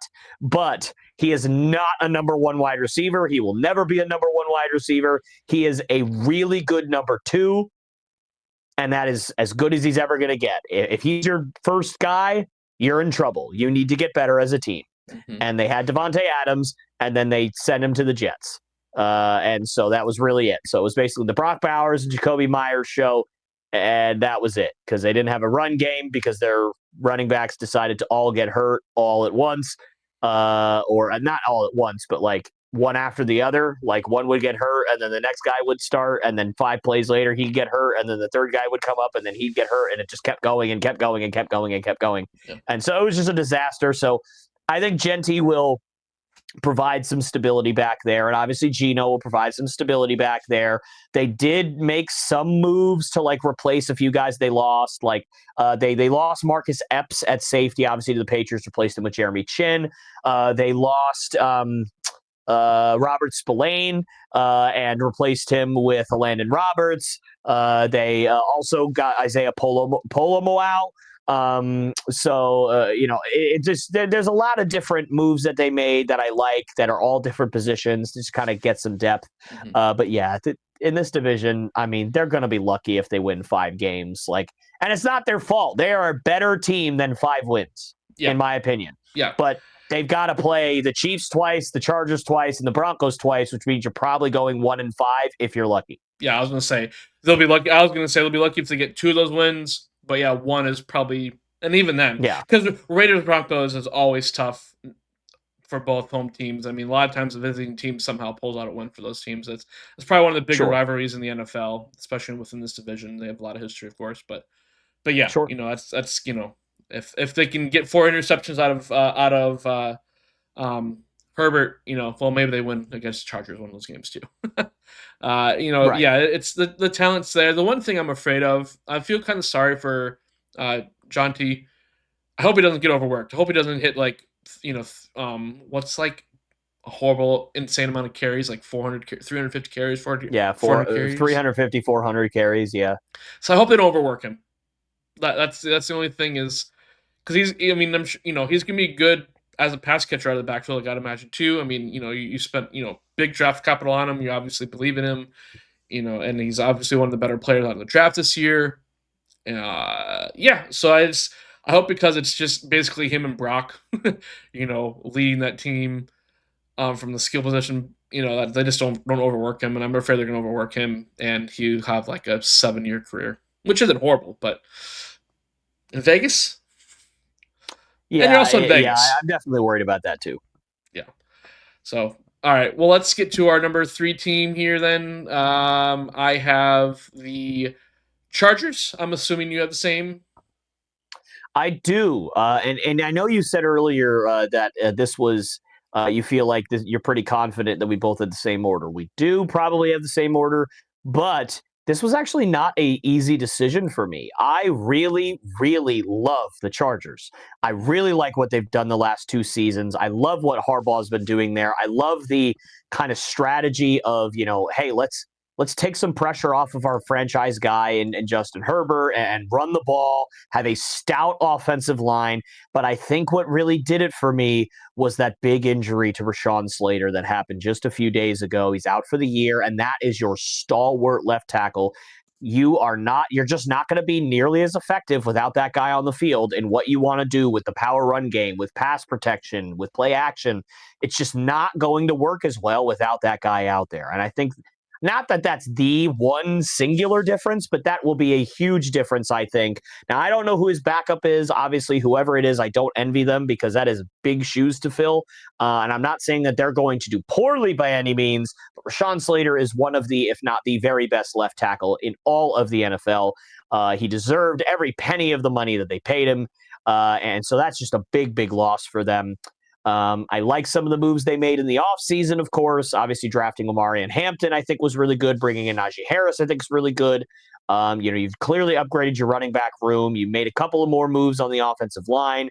I know they brought in some weapons, but I don't remember specifically. I know they brought in Mike Williams, but he retired.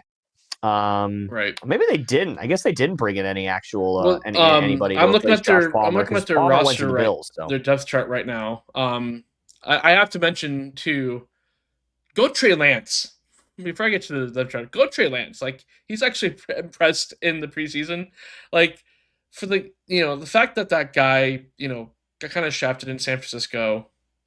Oh boy, did he! I mean, is kind of his own fault. And the fact that yes, I know it's preseason. I know it's the backups versus the other team's backups. But I mean, you have some positives finally for your career that has not been good. So hopefully it can be a competent backup. I'm actually looking at, according to ESPN depth chart, he's technically the third, but I'm a little surprised by that. I'd figure he'll probably be the backup to Herbert, and maybe a guy like Lance he's not super athletic, but he's athletic that might lend itself well to Harbaugh's system. But yeah, I'm looking at the depth chart here for you're talking about left tackle. Joe Alt is penciled in as left tackle here. Okay, so they're going to move him from right tackle to left tackle. It looks like that. Sense. They have Joe penciled in as left and Trey Pipkins penciled in at right here. I'm acting like I know who these people are, but I don't. Outside of Joel, because Joel, we talked about him incessantly in last year's draft. Yeah, on your podcast. That does make a lot of sense to move him over to left tackle. I just don't love that he has to do that because he's so good as a right tackle. I mean, my gosh, I just hate. I mean, obviously he was great at left tackle as well in college. I'm not saying he's going to be bad over there. It just stinks that if he has to learn left tackle and then now he's going to have to move back to right tackle, or if he's so freaking good at left tackle, then Rashawn Slater is going to come out and be like, hey guys, I'm going to go back to my job. No, you're not. I like him over there, so you're going to go over there now. And then it's just going to be awkward. We don't want that because that's kind of what happened in Baltimore. I don't know if you remember this, but Ronnie Stanley was actually the right tackle for a number of years. And oh my gosh, I am forgetting completely the left tackle. He played for the Chiefs. They traded him to the Chiefs. What is his freaking name? He was drafted in the third round when he was supposed to go in the first round because he had some kind of lies that people were telling the media about how he was lazy and he didn't want it. I know his whole backstory. I can't think of his name. I'm blanking so hard. I'm so tired, dude. Anyway, point is he was the left tackle and Ronnie Stanley was the right tackle. Or maybe it might have been the other guy was the right tackle and Ronnie Stanley was the left tackle. Well, whoever was the left tackle got hurt. They replaced them. And then when the other guy came back, they were like, we both want to be paid as left tackles. And the Ravens were like, but one of you's a left tackle, one of you's a right tackle. And they're like, but which one? And we're like, I don't know. And the Ravens just basically went, I don't know what's going on. Like, what? How did we get here? And it was just a whole thing. It was really a disaster. And somebody in the comments, I'm sure, will call me out on who the name is. I literally just told you his entire backstory. You cannot tell me I don't know who this is. I'm just completely blanking on his name. I don't even know what to Google. I'm just completely going nuts. Yeah, I guess I could Google it. Let me see. While you're doing that, I do find it interesting that they have Keenan Allen back. Because he must have only had They do have Keenan Allen back.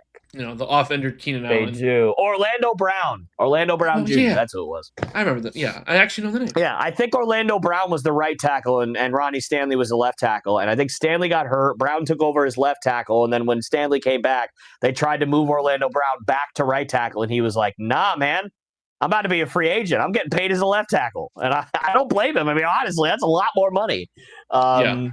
But yeah, I thought that might happen in the Charger world, and ironically, it would happen to the other Harbaugh, which I would just find hysterical. That is pretty hysterical. I like the Jim's just calling John, and then after this, like, why did it happen to both of us? This is stupid. Like, it'd be pretty funny. I kind of like their receiver room a little bit too. There are three receivers: Sure. Ladd McConkey, Quentin Johnston, Keenan Allen. Not flashy names, not great names. Ladd McConkey's a stud. But yeah, McConkey I think will be one of a guy I think that more people will kind of know outside of the fantasy football circles. I think people will come to know this year. Yeah. Because I mean, again, like you were saying, it's Harbaugh wants to do a little more of the play action and tough running, than just go flat out play, air it out, which is weird because you have a lot of players that can play well in an air it out system. So I think it'll be very interesting to see what the Chargers do.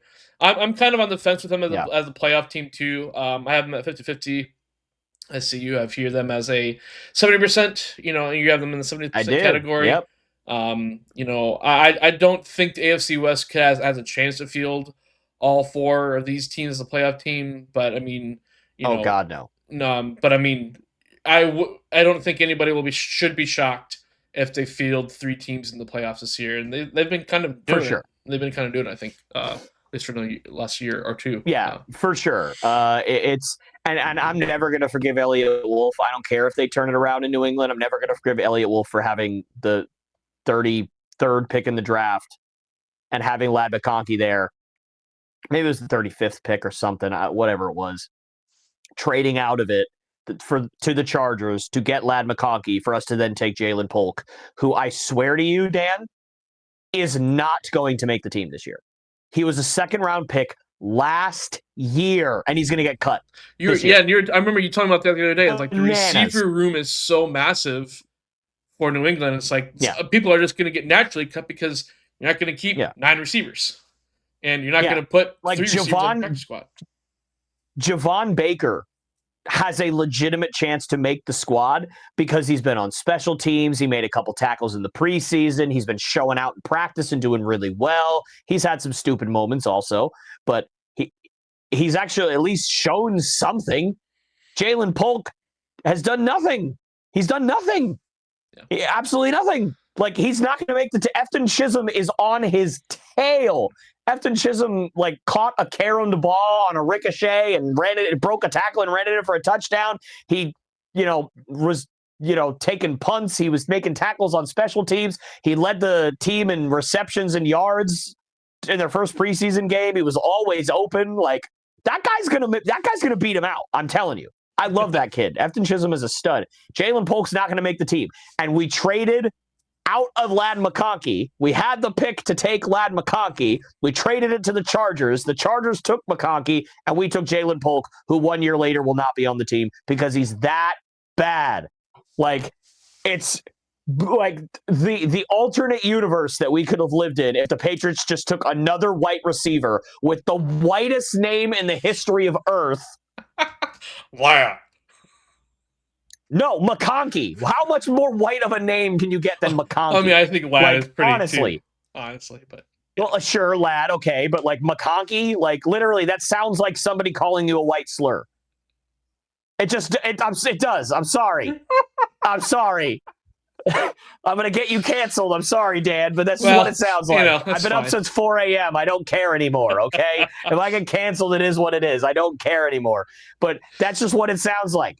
Literally, you have your next Julian Edelman. You have your next Danny Amendola. You have your next Wes Welker. He's right freaking there. And his name is so white, it's blinding me. And he's right there. And you went, no, let's take the crappy one instead. Oh, God. I thought Bill Belichick left. This is what he would do. Like, he would trade a good player like A.J. Brown and take N'Keal Harry. That's what Bill Belichick would do, because that's what happened. A.J. Brown was convinced he was going to be a New England Patriot, and then they traded away the pick, and then they took N'Keal Harry instead. It's just like, it just never ends. And so, there's a heavy chance that Kyle Williams ends up being the statistically worst wide receiver in the NFL. Oh, by the way, do you know who is statistically the worst wide receiver in the NFL in 2024? If you said Jalen Polk, you'd be correct. So anyway, yeah. Sorry, that was my rant. I'm done. I think I've kind of 5 different rants for you this podcast. I like Lad McConkey. I'm literally going to just carve out like a half hour for you when we get to talking about our divisions and our teams, and it'll be like, you have a half hour to go talk about the Patriots. Go, and I'll just sit right here. It's just you're not actually getting that. A verbal we'll probably still get there anyway. It's gonna be. Yeah, it's fine. Anyway, but so the point is, yes, I believe that if I had to pick right now, I think all three, the Chargers, Broncos, and Chiefs, are all making the playoffs. I like those three teams. I know I said this earlier, but I just want to reiterate. I like it better. I like them better than the Bengals or the Steelers. And if I have to pick among those, I'm picking the three.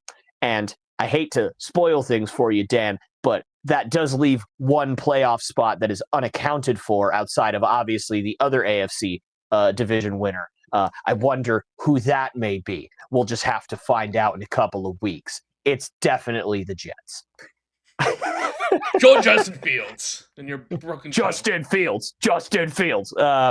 No, man, he got carted off the field when he broke his toe. He's a wuss. I don't. Good Lord. I'm going to stop you with your rant right there. I know you probably want to go on that one too. So I agree with you. I'm sorry. What the heck? But anyway, I remember you said something about the Broncos and Chargers. It was really hard for you to put, who to put 2, who to put 3. What was the deciding factor in you putting the Broncos in the number 2 spot? Yeah, that's a fantastic question. So I think for me, what ended up doing it was the Broncos just completely, revamped their defense, and I like their defense better than I like the Chargers defense. And I've always been a guy that is going to lean more defense to offense, even in today's NFL. Like, I can't stand the Steelers, man. Like, that. I can't stand the way that they play. I don't like the fact that Mike Tomlin somehow finds a way to make the playoffs every year, even though his team is dog crap every single year. Like, I don't know how he does it. It's like he's like a magician. It's actually quite interesting. But like, I picked the Steelers over the Bengals for the same reason. The Bengals offense is unbelievable. It is out of the 4 groups of Steelers offense, Steelers defense, Bengals offense, the Bengals offense is way better than any of the others. But it doesn't matter because their defense is so bad, it's going to balance it out. So, like, to me, defense is always going to win. And bringing in Drake Greenlaw from San Francisco, bringing in Tofunga from San Francisco, like, they have just completely revamped their defense. They re-signed just about every major player that they needed to. Zach Allen, Patrick Surtain, Jonathan Cooper. Like, they've re-signed all the guys that they really, really need to on that defense to stick them around. And they also brought in Evan Ingram, who, yes, while his hands can be inconsistent, is one of the most talented tight ends in the NFL. And when he stays healthy, the guy's going to have games where he gets 10 to 12 catches. Like, he's just really good. He's always open. He may not catch the ball when he's open, but he's always open, right? So, like, that's just another safety blanket for Bo Nix that he didn't have last year. I couldn't even tell you who the heck the tight end for the Broncos was last year. I couldn't tell you. So whoever it is, I'm sure you're a nice fella, but Evan Ingram is better than whoever you were. Adam Troutman, I think, was maybe their starting tight end. Oh, that's right, Troutman. I actually like Troutman. I think he's a good player. But anyway, he's still not better than Evan Ingram, obviously. But like, the point is like, that's a clear upgrade. You really got some great play out of Bo Nix. And that offensive line is very, very stout. Wasn't it like Bo Nix only got sacked like 3 times or something for like the first 10 weeks? Yeah, he wasn't getting touched last year, man. Like, yeah, when you have an offensive line and a defensive line that's that deep and that good, like, you're going to build through the trenches. I'm going to pick you to win. I'm going to pick you to be better than the Chargers. And the Chargers have a great defensive line. Well, I take that back. They have a halfway decent defensive line and a really good offensive line. But the Broncos have both. So that's kind of ultimately why I picked them. Yeah, no, I mean, I think there's a lot to love about Bo Nix. I think he took the world by storm. I think a lot of people were like, really? They took Bo? I forget who they were projected to draft last year or who we even talked about them drafting, but, I think Bo was a surprise, but it was a necessary surprise. It's the way that Anthony Richardson didn't work out for Indianapolis, but Bo Nix did actually work out for Denver, to the effect of, did they really need to take him? Did they really just take him because, well, we need a quarterback, so we'll just take whomever here? And whether that was really the reason or not, and I think you could maybe say it was, but they only had so many draft picks last year because of the Russell Wilson stuff. It was, kind of just an attrition pick, but at the same time, I mean, that worked out so well. And Sean Payton had Drew Brees for a lot of his coaching career, but I think there's something to say that Sean Payton knows how to generate an offense. He's very offensive minded, and I'm very curious to see what this backfield does, because they brought in J.K. Dobbins. They drafted R.J. Harvey, which I don't know much about, but those two guys are in the head of the depth chart of guys from last year of Jaleel McLaughlin and Audric Estime. Estime, yeah. Yeah, those guys were the 1-2 last year for Denver, so might be a very big might be of the Patriots from the Brady tenure of like, well, let's go with this running back this week. Let's go with that running back this week. Maybe Dobbins might be the more talented of the group anyway, but it's a lot of that's already changed. Like you already mentioned, Engram. They've always seemed to have had a really solid defense in Denver all the time. There's a lot of promise with this team. I don't think a lot of people expected them to make the playoffs last year, and they did. So I'm hoping I don't think they will, just because of the landscape of the AFC. But I hope that they don't get overhyped this year, if that makes sense, to where people create expectations for them and they don't live up to them. But again, I think the nature, even if they finish third, I think we would still be like, even if they only get 9, maybe 10 wins on the year, that should still put them in the playoffs, or at least in the one of the last spots of the playoffs. And again, you're looking at maybe 2 teams from the AFC East. You're only looking at 1 team from the AFC South, maybe 2, and you're looking at 2, maybe 3 from the AFC. So it won't be hard for them to make the playoffs, whether they finish second or third, in my opinion, in the division. But, to me, there's a little bit more to like across the board for them, kind of like you said. Right. And I just want to see a lot of Bo Nix to Troy Franklin. I mean, they were college teammates, if I remember correctly. Right. I think a lot of people were hyped about that, and so I hope we kind of get that more. I think they had a couple really good connections last year, maybe towards the end of the season, but not a lot. So I'm hoping we get a little more of that too, because they were fun college teammates to watch. Yeah, absolutely. And I will say one thing about the playoffs, right? So it's going to be a really tough go for this division this year, because unless I am mistaken, I think the AFC West plays the NFC West this year. So that means that on top of, having to face this division, you also have to face the Seahawks and the Rams and the Niners, like really, really good division out there. That's like really deep, right? And the Cardinals that are, that darn near made the playoffs last year. Like, this is a team that not a team. That's a division that can sneak up on you. You could easily go 0-4 if you're not careful against that division. Or at the very least, you could split it, right? So, and if you're the Chargers and the Broncos, especially, and obviously the Chiefs, who we have at number 1, I don't think that's too much of a surprise for anybody. Going 2-2 versus going 3-1 against those teams might be the difference in you winning the division or not.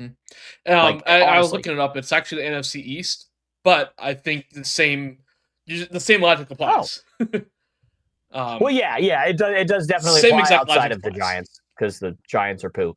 That's interesting. I don't know why I thought they were playing the AFC or the NFC West. Oh no, you're right. Yeah. But again, I'm right there with you on that. I didn't even think about that. It's like, I don't know why you I have a thought that. tough in division where it's like, man, if you can get out of your division with a 500 record, that's probably really good. If you get out of the division you play, I saw that. There we go. I saw, My I was like, camera it'll just fix completely out itself. of focus. I'm like, He's blurry all of a sudden. What? But if you like, Got it, we're if you good. can get out of your division with the opposite division as well too, which again will be very tough. What's interesting too is their conference full division they play is AFC South, so you kind of got polar opposites of a really tough. So you got your own division that's gonna be tough, the NFC division that's gonna be tough, but then the AFC division.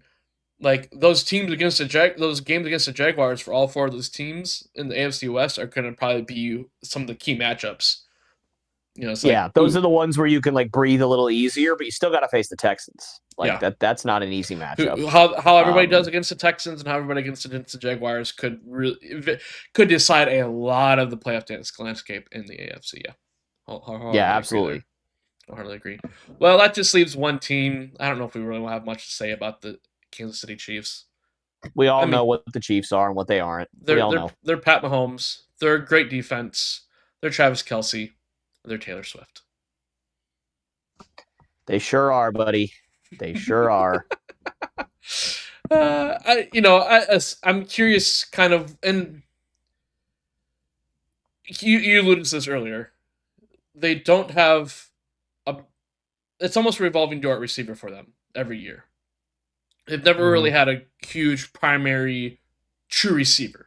Now they've had Kelce is that, Gronk type, Tony Gonzalez type, insert, super athletic tight end that could probably play as a receiver and should get paid as a receiver, in Kelce. But, he's tight end.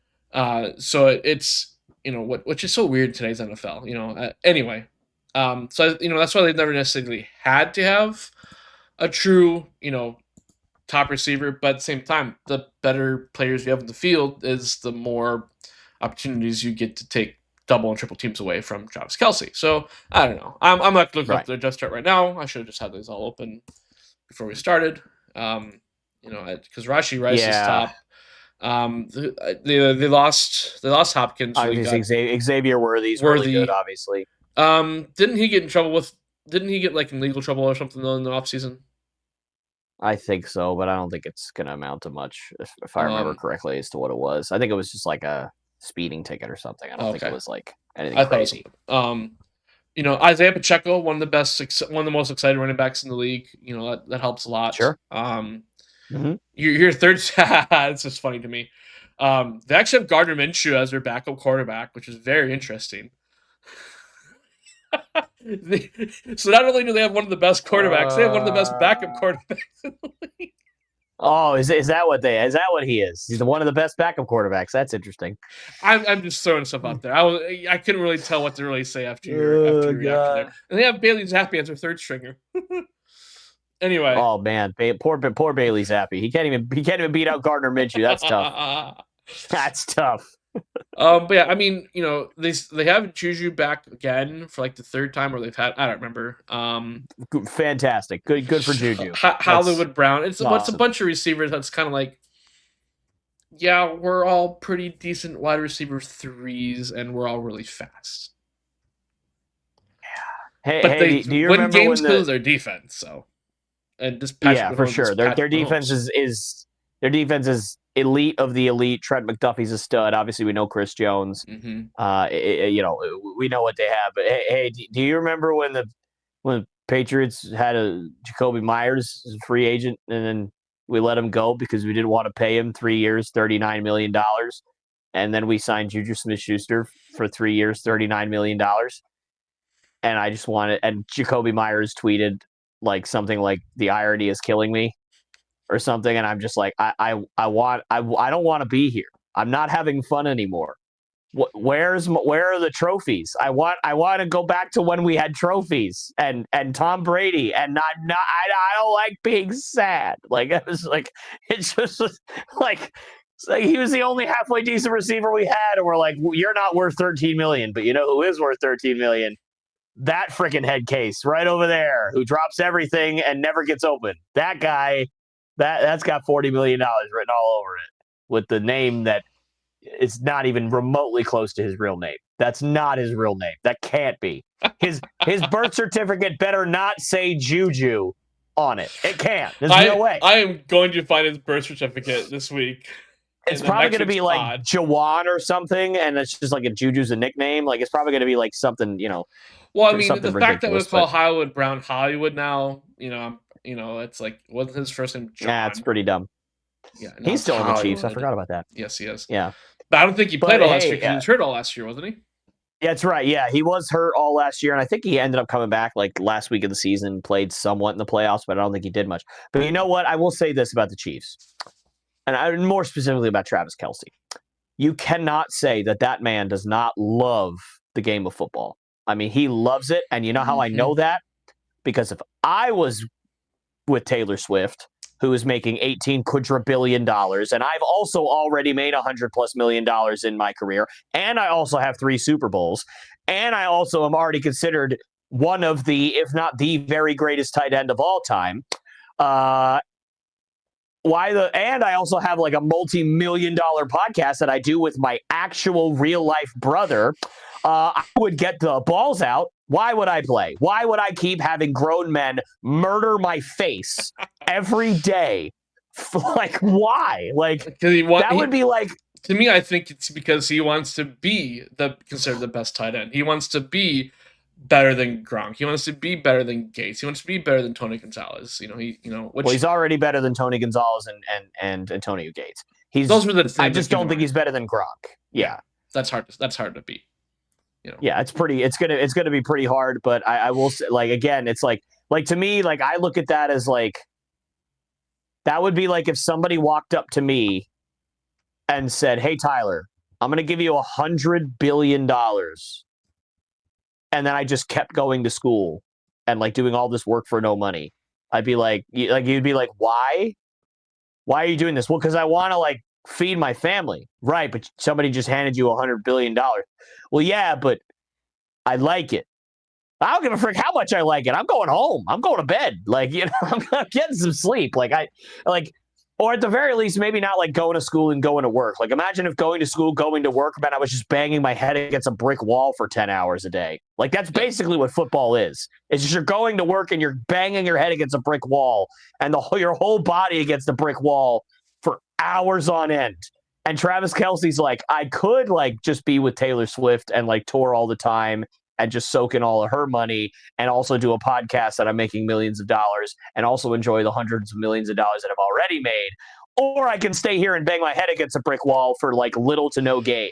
I'm going to do that one. Bang, bang, bang. Like he just wants number 4. Yeah, I guess maybe. I think so. I mean, Gronk has 4, so I think he wants his 4th too. Does Gronk have 4? Yes, Gronk has 4. I just looked it up. That's great. So I couldn't remember if it was That's true. It's hard to like realize that because he didn't play in 2 of them. Like he was injured for 2 of the Super Bowl wins. That's right. So like it's like so sometimes I'm like, yeah, that's right. Yeah, he was. Yeah, I forgot about that. So yeah. Contributed to those seasons, but I forgot about that. But still, he's he can still he was part of those teams. Sure. So that's got to be the reason. And I mean, he was almost they're almost part of the first team to do a 3-peat for Super Bowls if it wasn't for the Philadelphia Eagles. Like I was in the minority. I was in the minority cheering for the Chiefs last year. I was like I wanted to see the 3-peat just as much as I was in the minority of wanting the Patriots to win, go 19-0, or it's. You were not you were in the minority, but I was a Patriots fan, so obviously I was also rooting for that. Yeah. But yeah, nobody else wanted us to win, which fair. Now, if it had been the Packers, and we talked about this a couple weeks ago together, if it had been the Packers, obviously not. But once it was the Giants, I was like, no, get to 19-0. Anyway, we digress. We should have kept a tracker. We should have kept a tracker how many times we actually referred to our own teams throughout this podcast, because it's been at least 4 or 5 times each. Yeah, I think it's been like 11. That's my guess. Over under is 11.5, and I'm going to take the under. I'm going to go exactly 11. Well, it's man. been fun going through these divisions with you. I'm glad Sure we split has. them up a little bit more. It's been good. It's AFC West can be tough. AFC North going to be just as tough. And the AFC South. Go sweep your division, Houston. We'll be very disappointed if you don't. Yep, that'll be rough. If you, well, I mean, again, like I said, I might be nice if you lose one, depending on how you lose it. It has to be the Jaguars, and it has to be in Jacksonville. Any other loss, you're getting crunched. You're not going to be. Nobody's going to believe in you for the playoffs. No, if you lose to the Colts, like at home, like what are we doing? Like it's going to be just bad. Like you're going to be like, you let Daniel Jones beat you? Really? What's going to happen when you face picked up Jalen Daniel Hurts? Jones 3 times, but you still let them beat you. You lost it. You picked Jared Goff off 6 times, and you still. Oh wait, they already did that actually. That was such a weird game, dude. That was so weird. I watched that live, and I'm like, is this even football? What are we doing? Like, they're just throwing interceptions both ways. It's like, guys, the object is to not throw it to the other team. That's the whole point of the game. That's I don't know what if you've read the rules. I don't know if they read the rules before you started this, before they gave you all that fancy equipment you got on there, pal. Oh, I'm supposed to throw it to the red guys? Damn it, I'm sorry. I'm in red? What happened? Like, it just... I thought I was wearing white the whole time. Oh my God, this is crazy. That's awesome. Well, this has been good. So we'll continue this. Everybody watching, thank you for watching. We'll continue this. 3 divisions this week, 3 divisions next week, and our final week we will get into the divisions which our favorite teams reside in. And that same pod, we will also pick our 7 playoff teams for each conference, as well as our championship game and Super Bowl picks for yes, the 2025 season. Looking forward to it. I'm glad football's back. I'm not like, oh my word, football's back. Yeah, I've been dying all year, because we both love a lot of other sports, and I've been so invested in wrestling more than I have ever the last couple of years, to where it's like, it's sure. that's the ongoing weekly. But I'm glad football's back too, though. I mean, there's a lot of promise for my team, and I think the Patriots are very, very interesting to watch. I'm very curious to see where your take is. I think I kind of have an idea now, something you said earlier, but I don't blame you one bit. And yeah, it's going to be interesting. I'm looking forward to all our conversations the next couple weeks with NFL. Looking forward to it. So hope everyone else is. Hope you guys have enjoyed this content. Please give it a like. Please subscribe. Leave your comments below. What do we get wrong?